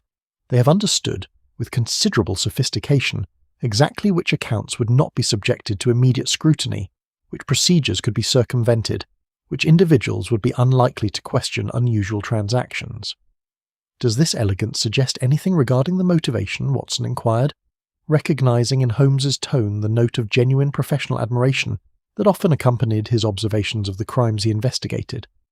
"It suggests," Holmes replied, "that the individual responsible is not motivated by simple greed. If that were the case, a far cruder method of appropriation would have sufficed.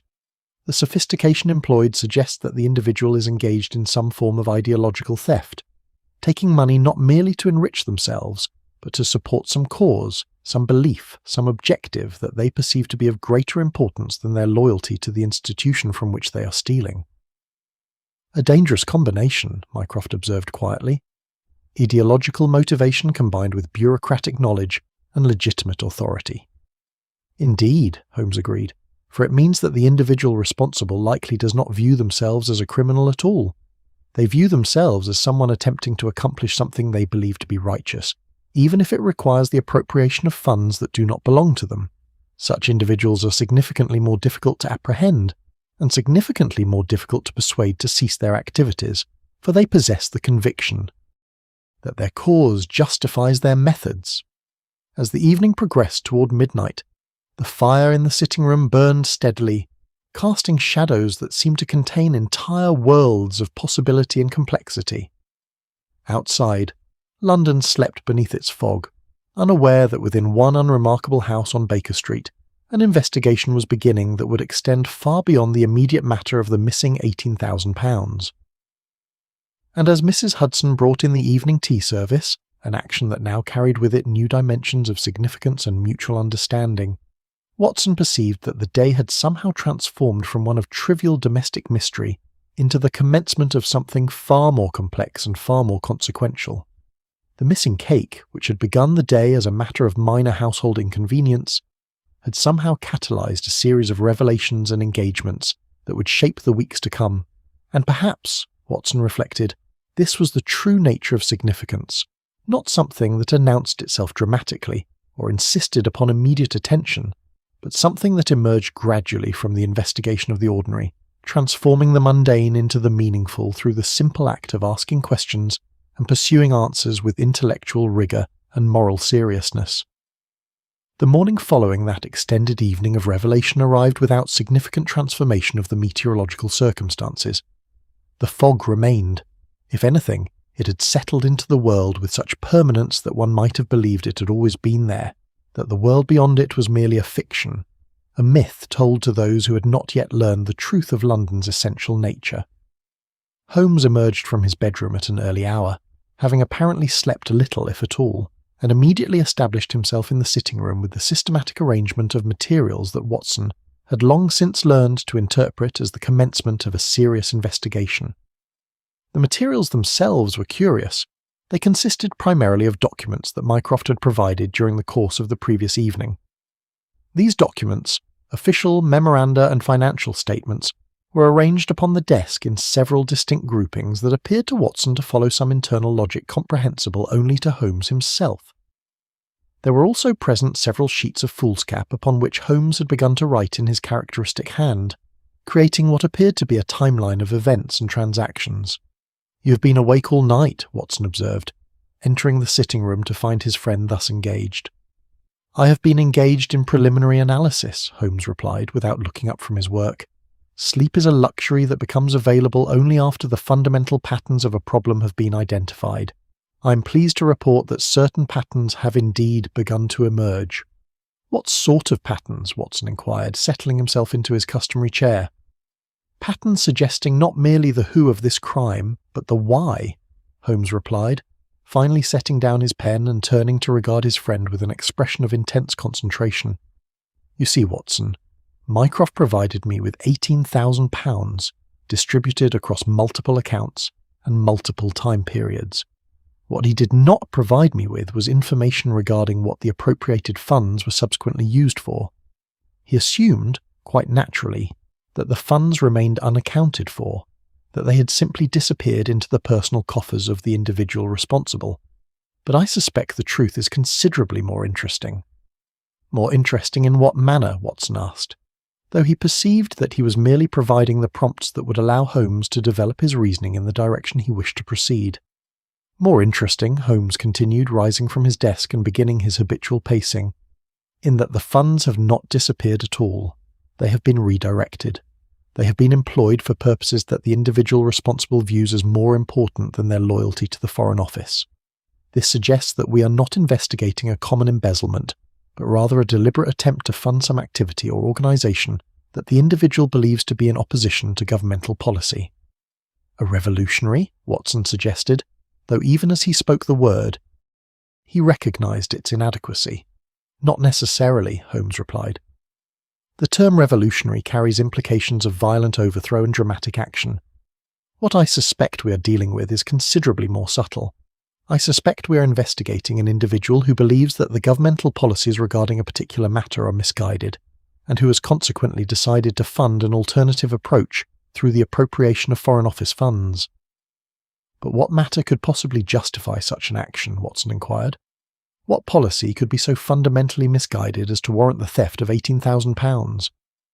"That," Holmes said, pausing in his pacing to regard his friend with a slight smile, "is precisely the question that I have been contemplating throughout the night, and I believe I have arrived at certain preliminary conclusions. But before I elaborate further, I believe we should examine one additional pattern that has emerged from Mycroft's documents." Holmes returned to his desk and retrieved a sheet of foolscap, upon which he had written several names in his distinctive hand. He held this sheet before Watson with the air of a man presenting evidence of considerable significance. "These are the individuals within the Foreign Office who possess the knowledge necessary to have orchestrated these appropriations," Holmes explained. "Mycroft provided me with a list of 12 names. However, by cross-referencing the dates of the appropriations with the official records of leave and absence, I have been able to narrow the possibilities considerably. Of the 12 individuals Mycroft identified, only 4 were present in the office during every instance of appropriation." "4 suspects," Watson observed. "4 suspects, yes," Holmes confirmed. "But observe the additional pattern. 3 of these 4 individuals are individuals whom Mycroft views with considerable personal suspicion. Their careers have followed trajectories that place them in positions of authority. Their conduct has been exemplary. Their loyalty to the Foreign Office has been beyond question. They are, in short, unlikely candidates for this crime." "And the 4th individual?" Watson prompted. "The 4th individual," Holmes said, his expression shifting to something more complex, "is an individual regarding whom Mycroft has expressed no suspicion whatsoever. An individual whose career has been distinguished but modest, whose conduct has been exemplary, precisely because no one has ever expected it to be otherwise, whose loyalty to the Foreign Office has been demonstrated through years of quiet, competent service. This individual, I suspect, is the most likely candidate for the crime in question." "Because they are the least suspected?" Watson inquired. "Precisely so," Holmes confirmed. "The elegance of this crime lies not merely in its technical execution, but in its choice of perpetrator. The individual responsible selected themselves, chose to engage in this activity, precisely because they were the least likely to be suspected of doing so. Their entire career has been a form of camouflage, a carefully constructed facade of loyalty and competence that would make any investigation into their conduct appear to be a grave injustice. At this moment the sitting room door opened to admit Mrs. Hudson, bearing with her the breakfast service. She had, Watson observed, resumed her ordinary manner and deportment, though there remained something in her expression that suggested she was aware of the new dimensions of understanding that had been established the previous day. She arranged the breakfast things with her customary efficiency, then paused at the door. "Mr. Mycroft has already taken his breakfast in his room," she reported. "He appeared to have slept as little as Mr. Holmes. He mentioned that he would be departing for the Foreign Office at 9 o'clock, and he requested that I inform you that he will attempt to arrange access to certain documents that you may require for your investigation." "Inform Mr. Mycroft that his assistance is appreciated," Holmes replied, scarcely looking up from his papers. "And Mrs. Hudson, I wish to assure you that the matter we are now investigating bears no relation to the household matters we discussed yesterday. That situation remains, I believe, satisfactorily resolved." "It does, Mr. Holmes," Mrs. Hudson said quietly, "and I thank you for the respect you have shown in acknowledging the validity of my concerns regarding your well-being." After Mrs. Hudson had departed, Holmes returned his attention to his breakfast with the methodical consumption of a man engaged in the provision of fuel to his body, whilst his mind remained focused upon an entirely different matter. Watson observed that his friend consumed a quantity of toast and eggs that suggested a certain return of appetite, though the coffee was treated with far less respect. He had taken barely 2 sips before rising from the table and returning to his contemplation of the documents spread across his desk. "The investigation will require," Holmes said, apparently continuing a conversation that had been interrupted only by the necessity of breakfast consumption, access to certain records that Mycroft may or may not be able to provide. "It will also require interviews with several individuals, conducted in such a manner as to not alert them to the nature of my investigation. This presents considerable difficulty, as my involvement with the Foreign Office is not a matter of public knowledge, and any inquiries I make will likely reach the ears of individuals in positions of authority." "Which is why Mycroft's involvement is necessary," Watson observed. "Precisely so," Holmes confirmed. "Mycroft can provide me with legitimacy, with access, with the sort of official standing that would ordinarily be necessary to conduct such an investigation. But his involvement also creates complications. Every inquiry I make will be filtered through Mycroft's understanding and potentially influenced by his personal biases and suspicions." "Surely you can account for such bias," Watson suggested. "To a degree," Holmes replied. "But the human mind is a curious instrument, Watson. We perceive what we expect to perceive. We see evidence confirming our pre-existing beliefs even when the objective reality contradicts those beliefs. Mycroft's conviction that the individual responsible is someone he knows and trusts will inevitably colour his interpretation of events and evidence. I must be vigilant regarding this tendency in myself as well. I must constantly remind myself that I am investigating a crime, not validating Mycroft's suspicions." The morning progressed with Holmes engaged in the systematic arrangement and rearrangement of information. He created elaborate diagrams upon foolscap, connecting names to dates, amounts to accounts, all the while maintaining a running commentary regarding the patterns he perceived and the questions those patterns raised. Watson found himself drawn into this work, serving as a sounding board for Holmes's reasoning, offering occasional observations, but primarily functioning as an engaged witness to the process by which his friend transformed disparate pieces of information into coherent narrative. By the time midday arrived, the fog had not lifted, but rather seemed to have settled into an almost permanent state. The world beyond the windows of 221B Baker Street had become so thoroughly obscured that Watson began to wonder whether the city still existed beyond that grey barrier, or whether the fog had transformed London into something entirely different. A place without geography, without the ordinary landmarks and boundaries that defined urban space. "The fog troubles you," Holmes observed at one point, apparently perceiving the direction of Watson's gaze. "It oppresses," Watson admitted.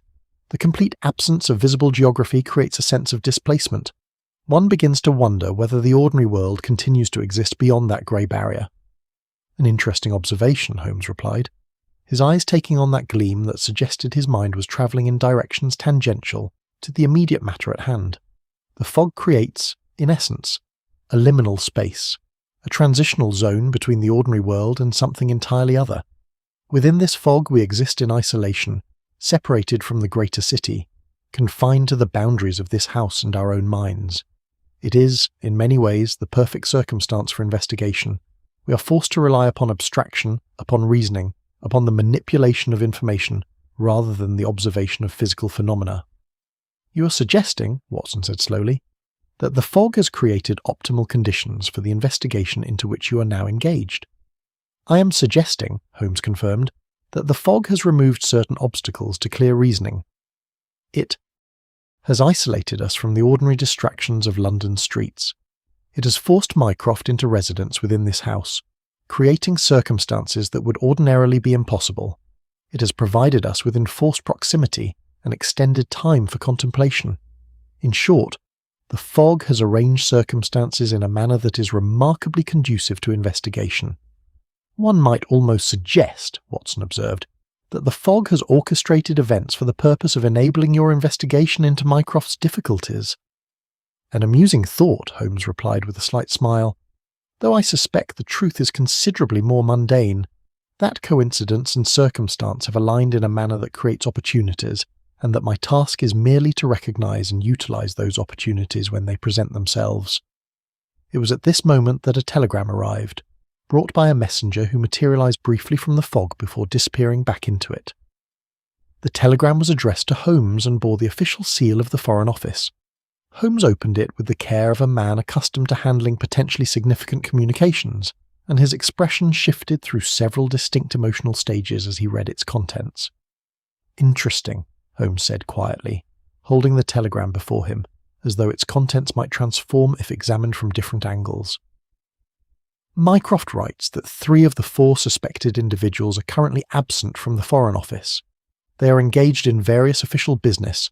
One is in Dover attending to matters regarding port security, one is in Manchester conducting interviews regarding regional trade agreements, and one is in Bath attending to personal affairs with official permission. However, the 4th individual, the one I suspected to be the most likely candidate, remains in London. Moreover, Mycroft has arranged for me to have access to that individual's office and to their personal files." "Surely such access would alert them to the investigation?" Watson inquired. "It would," Holmes confirmed, "unless the access is arranged in such a manner as to appear routine, official, and entirely unrelated to any investigation. Mycroft writes that he has scheduled a comprehensive audit of all Foreign Office accounts, ostensibly for the purpose of preparing a report for Parliament regarding governmental expenditures. This audit will provide legitimate justification for examining various individuals' work, without creating the appearance of targeted investigation." "Clever," Watson acknowledged. "Your brother clearly possesses considerable facility for managing the bureaucratic aspects of his work." "He does," Holmes agreed, "and it is precisely this facility that has prevented him from recognizing the sophistication of the crime he is investigating. Mycroft approaches problems through administrative channels. He expects that bureaucratic mechanisms will reveal bureaucratic crimes. He does not fully appreciate that the individual responsible may have understood these same mechanisms and have arranged their crime in such a manner as to be invisible to ordinary administrative scrutiny." The afternoon proceeded with Holmes preparing for the investigation that was to commence the following day. He made lists of questions to be asked, avenues of inquiry to be pursued, cross-references to be established between various documents and statements. He consulted with Watson regarding the logical consistency of his reasoning, attempting to identify weaknesses in his preliminary conclusions before he proceeded further. By the time evening had descended once more, the fog had become so absolute that the sitting room seemed to exist in a state of complete isolation from the rest of the world. The gas lamps had been lit, creating pools of warm light that seemed impossibly fragile against the encroaching darkness and the fog pressing against the windows. Holmes stood at the window for a considerable period of time, gazing out into that grey nothing, his expression suggesting that he was perceiving something beyond the ordinary limitation of sight. "I wonder," Holmes said quietly, apparently speaking more to himself than to Watson, "whether this individual, the suspected perpetrator of this crime, chose their actions in a moment of passion, or whether they carefully planned their transgression over an extended period of time.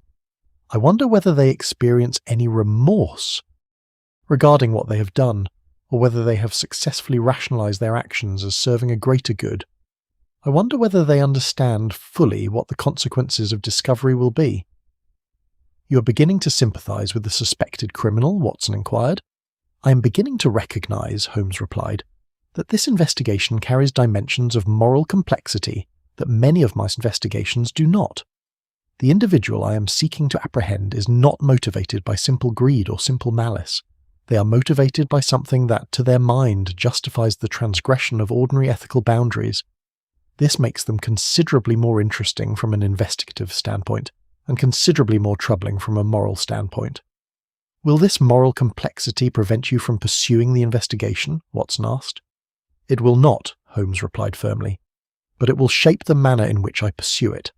I will attempt to arrive at truth with the utmost precision and objectivity, but I will also remain conscious of the fact that truth, once revealed, will have consequences for real persons with real lives and real moral complexities of their own.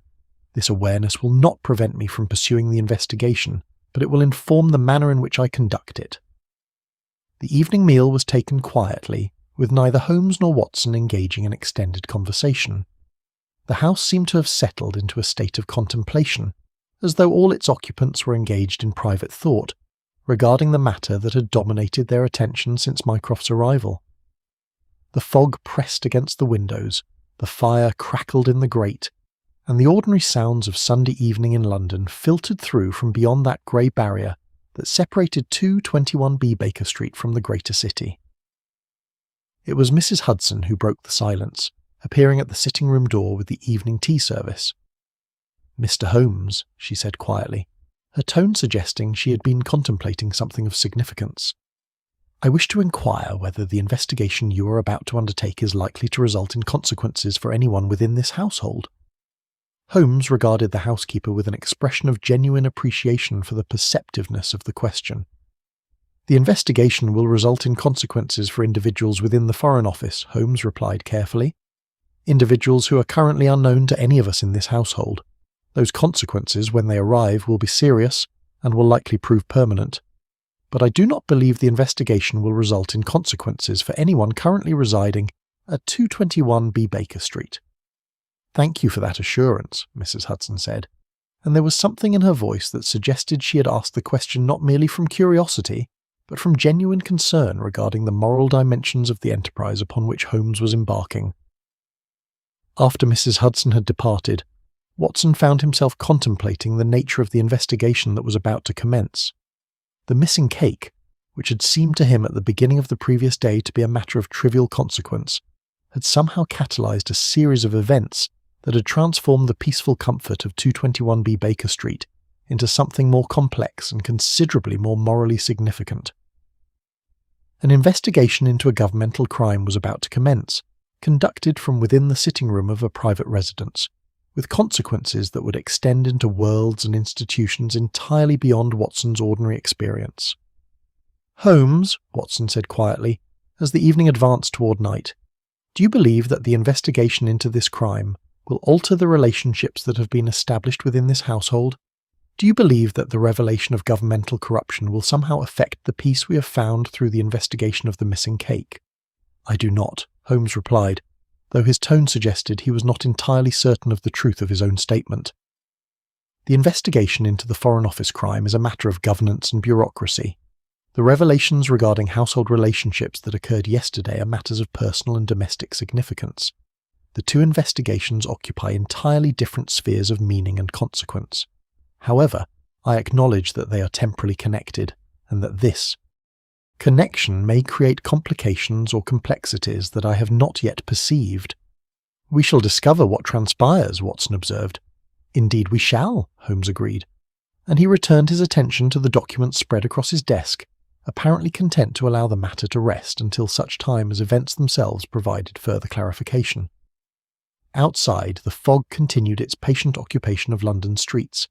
Inside 221B Baker Street, an investigation was commencing that would extend far beyond the simple matter of missing funds, that would reveal truths regarding loyalty and betrayal, regarding the nature of institutional authority and personal principle, regarding the ways in which individuals justify actions that transgress ordinary ethical boundaries in service to beliefs they perceive to be of greater importance than conventional morality. The missing cake, which had begun as a matter of simple domestic convenience, had somehow transformed into a gateway to investigation and understanding that extended into spheres of considerable complexity and considerable moral weight. And in that transformation, The ordinary had revealed itself to be capable of carrying meaning far beyond its apparent significance. 3 weeks had passed since Mycroft's arrival at 221B Baker Street. 3 weeks during which the investigation had proceeded with the methodical precision that Holmes brought to all his work.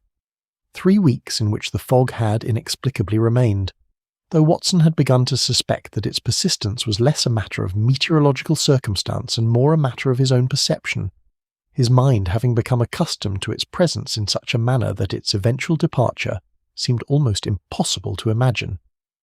Holmes had conducted his investigation with characteristic discretion. He had visited the Foreign Office on several occasions, examining documents and conducting interviews that appeared to observers to be part of Mycroft's comprehensive audit, but which served, in fact, as a careful accumulation of evidence regarding the true nature of the appropriations.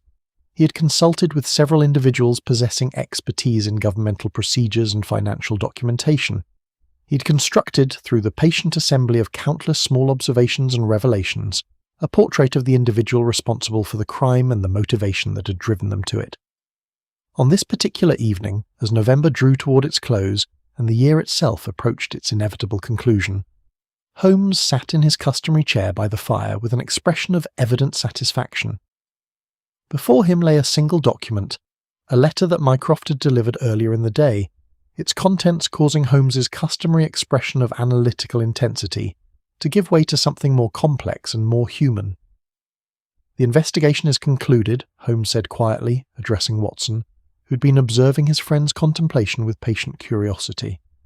"Mycroft has provided me with notification that the individual responsible for the appropriations has, at Mycroft's suggestion, resigned from the Foreign Office. The funds have been identified and returned. The matter has been, for all practical purposes, resolved." "Resolved with discretion, I assume?" Watson inquired. "Entirely," Holmes confirmed. "The individual in question, a woman named Elizabeth Hartwell, who had served in the Foreign Office for nearly 20 years, has departed from her position, with a letter indicating personal reasons for her resignation. No formal investigation was conducted. No criminal charges were pressed.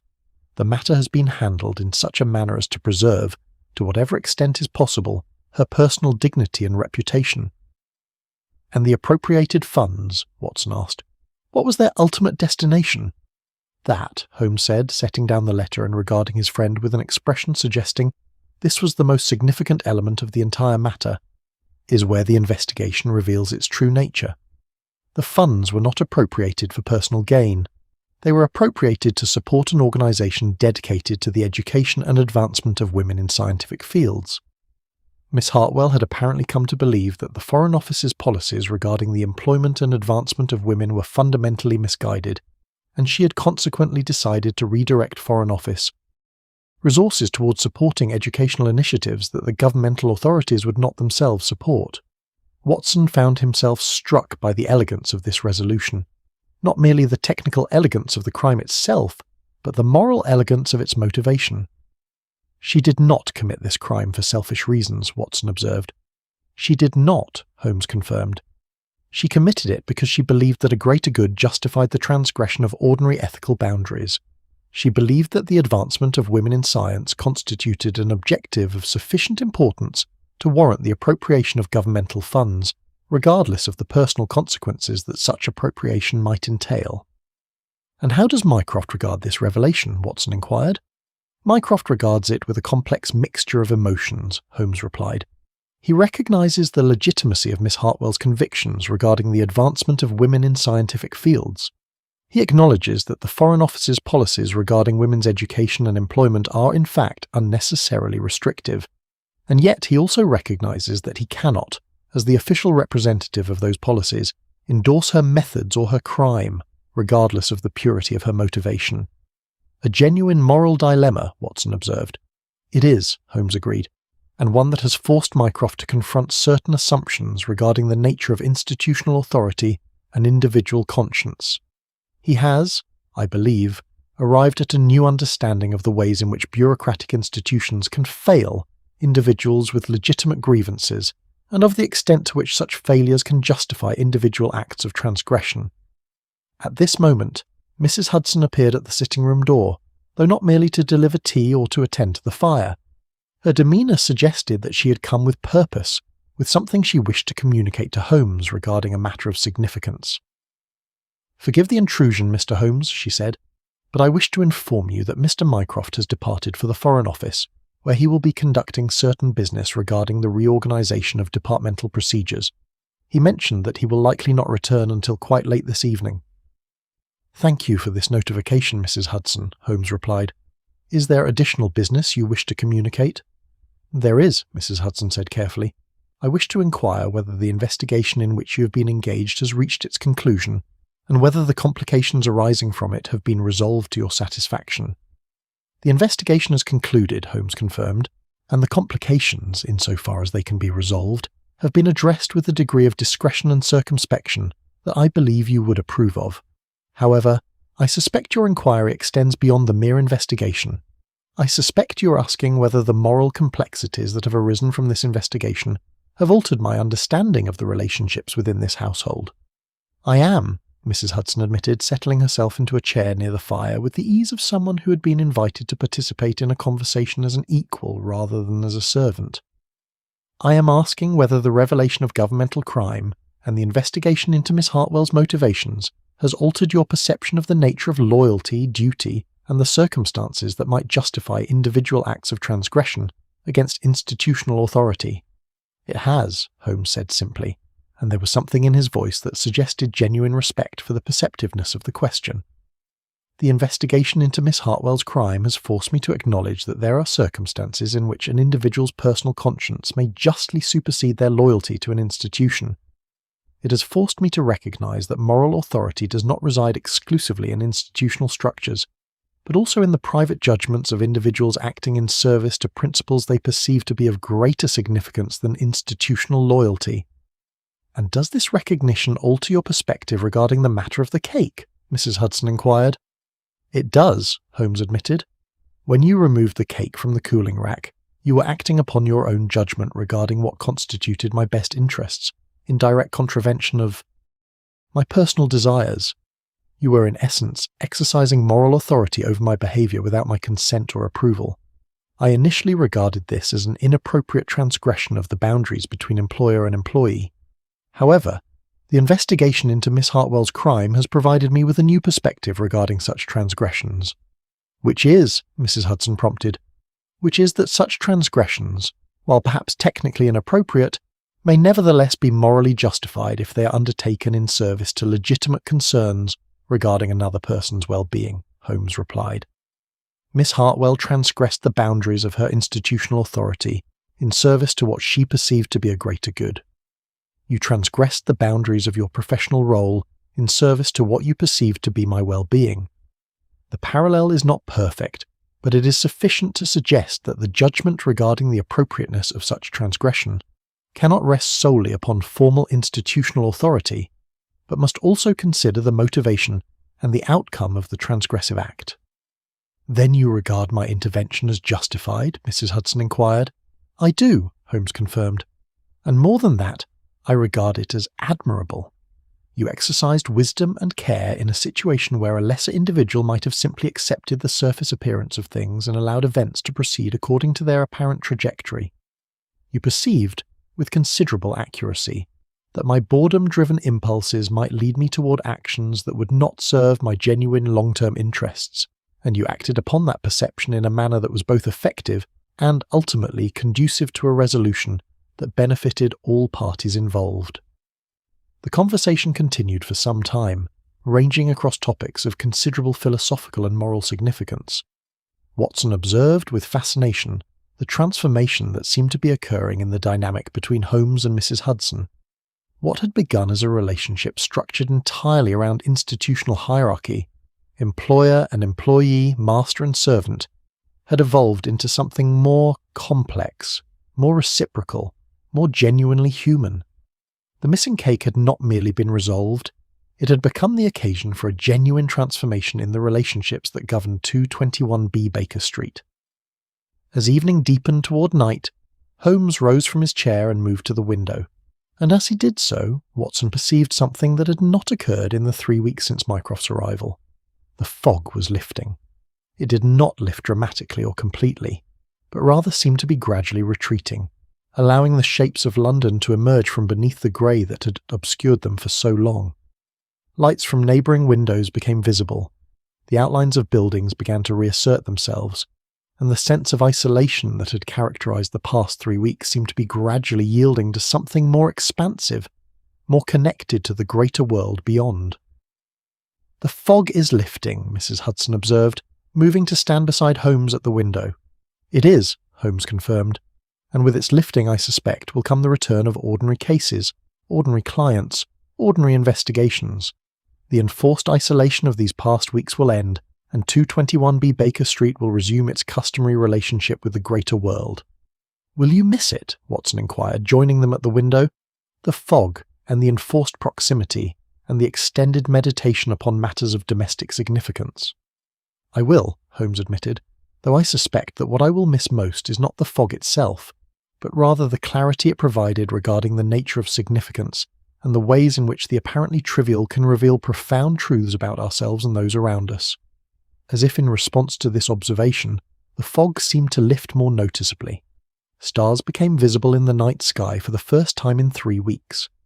The lights of London reasserted themselves, transforming the visible world from the grey abstraction it had been into something more concrete, more tangible, more connected to ordinary reality.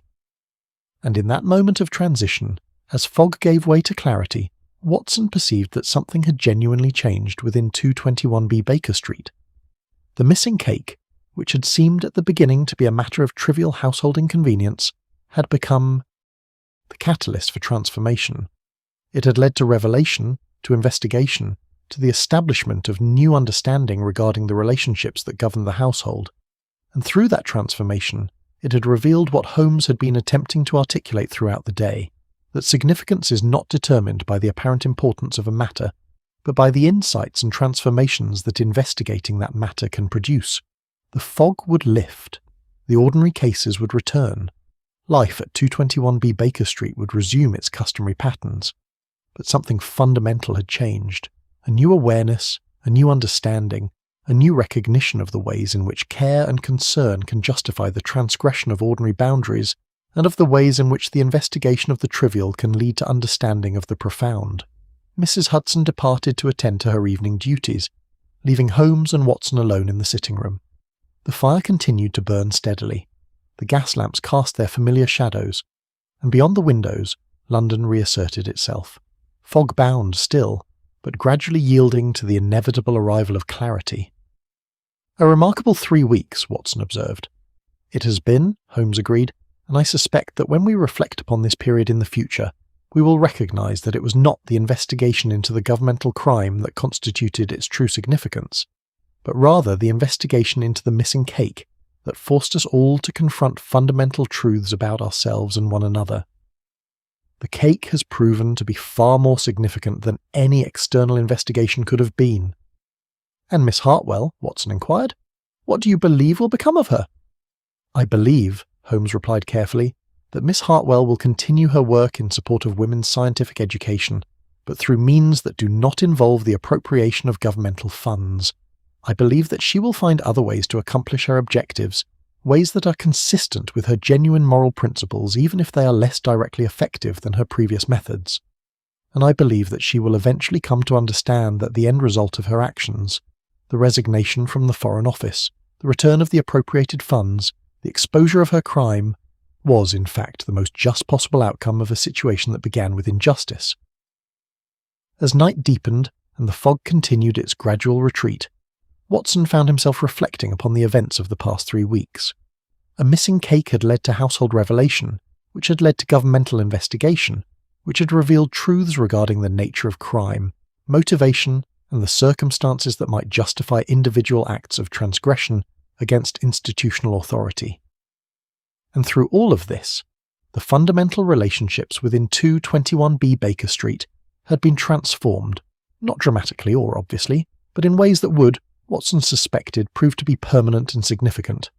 The fog lifted, the stars emerged, London reasserted itself, and within that reassertion, the small domestic drama of a missing cake took on profound significance, revealing itself to be not a trivial matter, but rather an opening through which genuine understanding of human nature, human relationships and human moral complexity could emerge.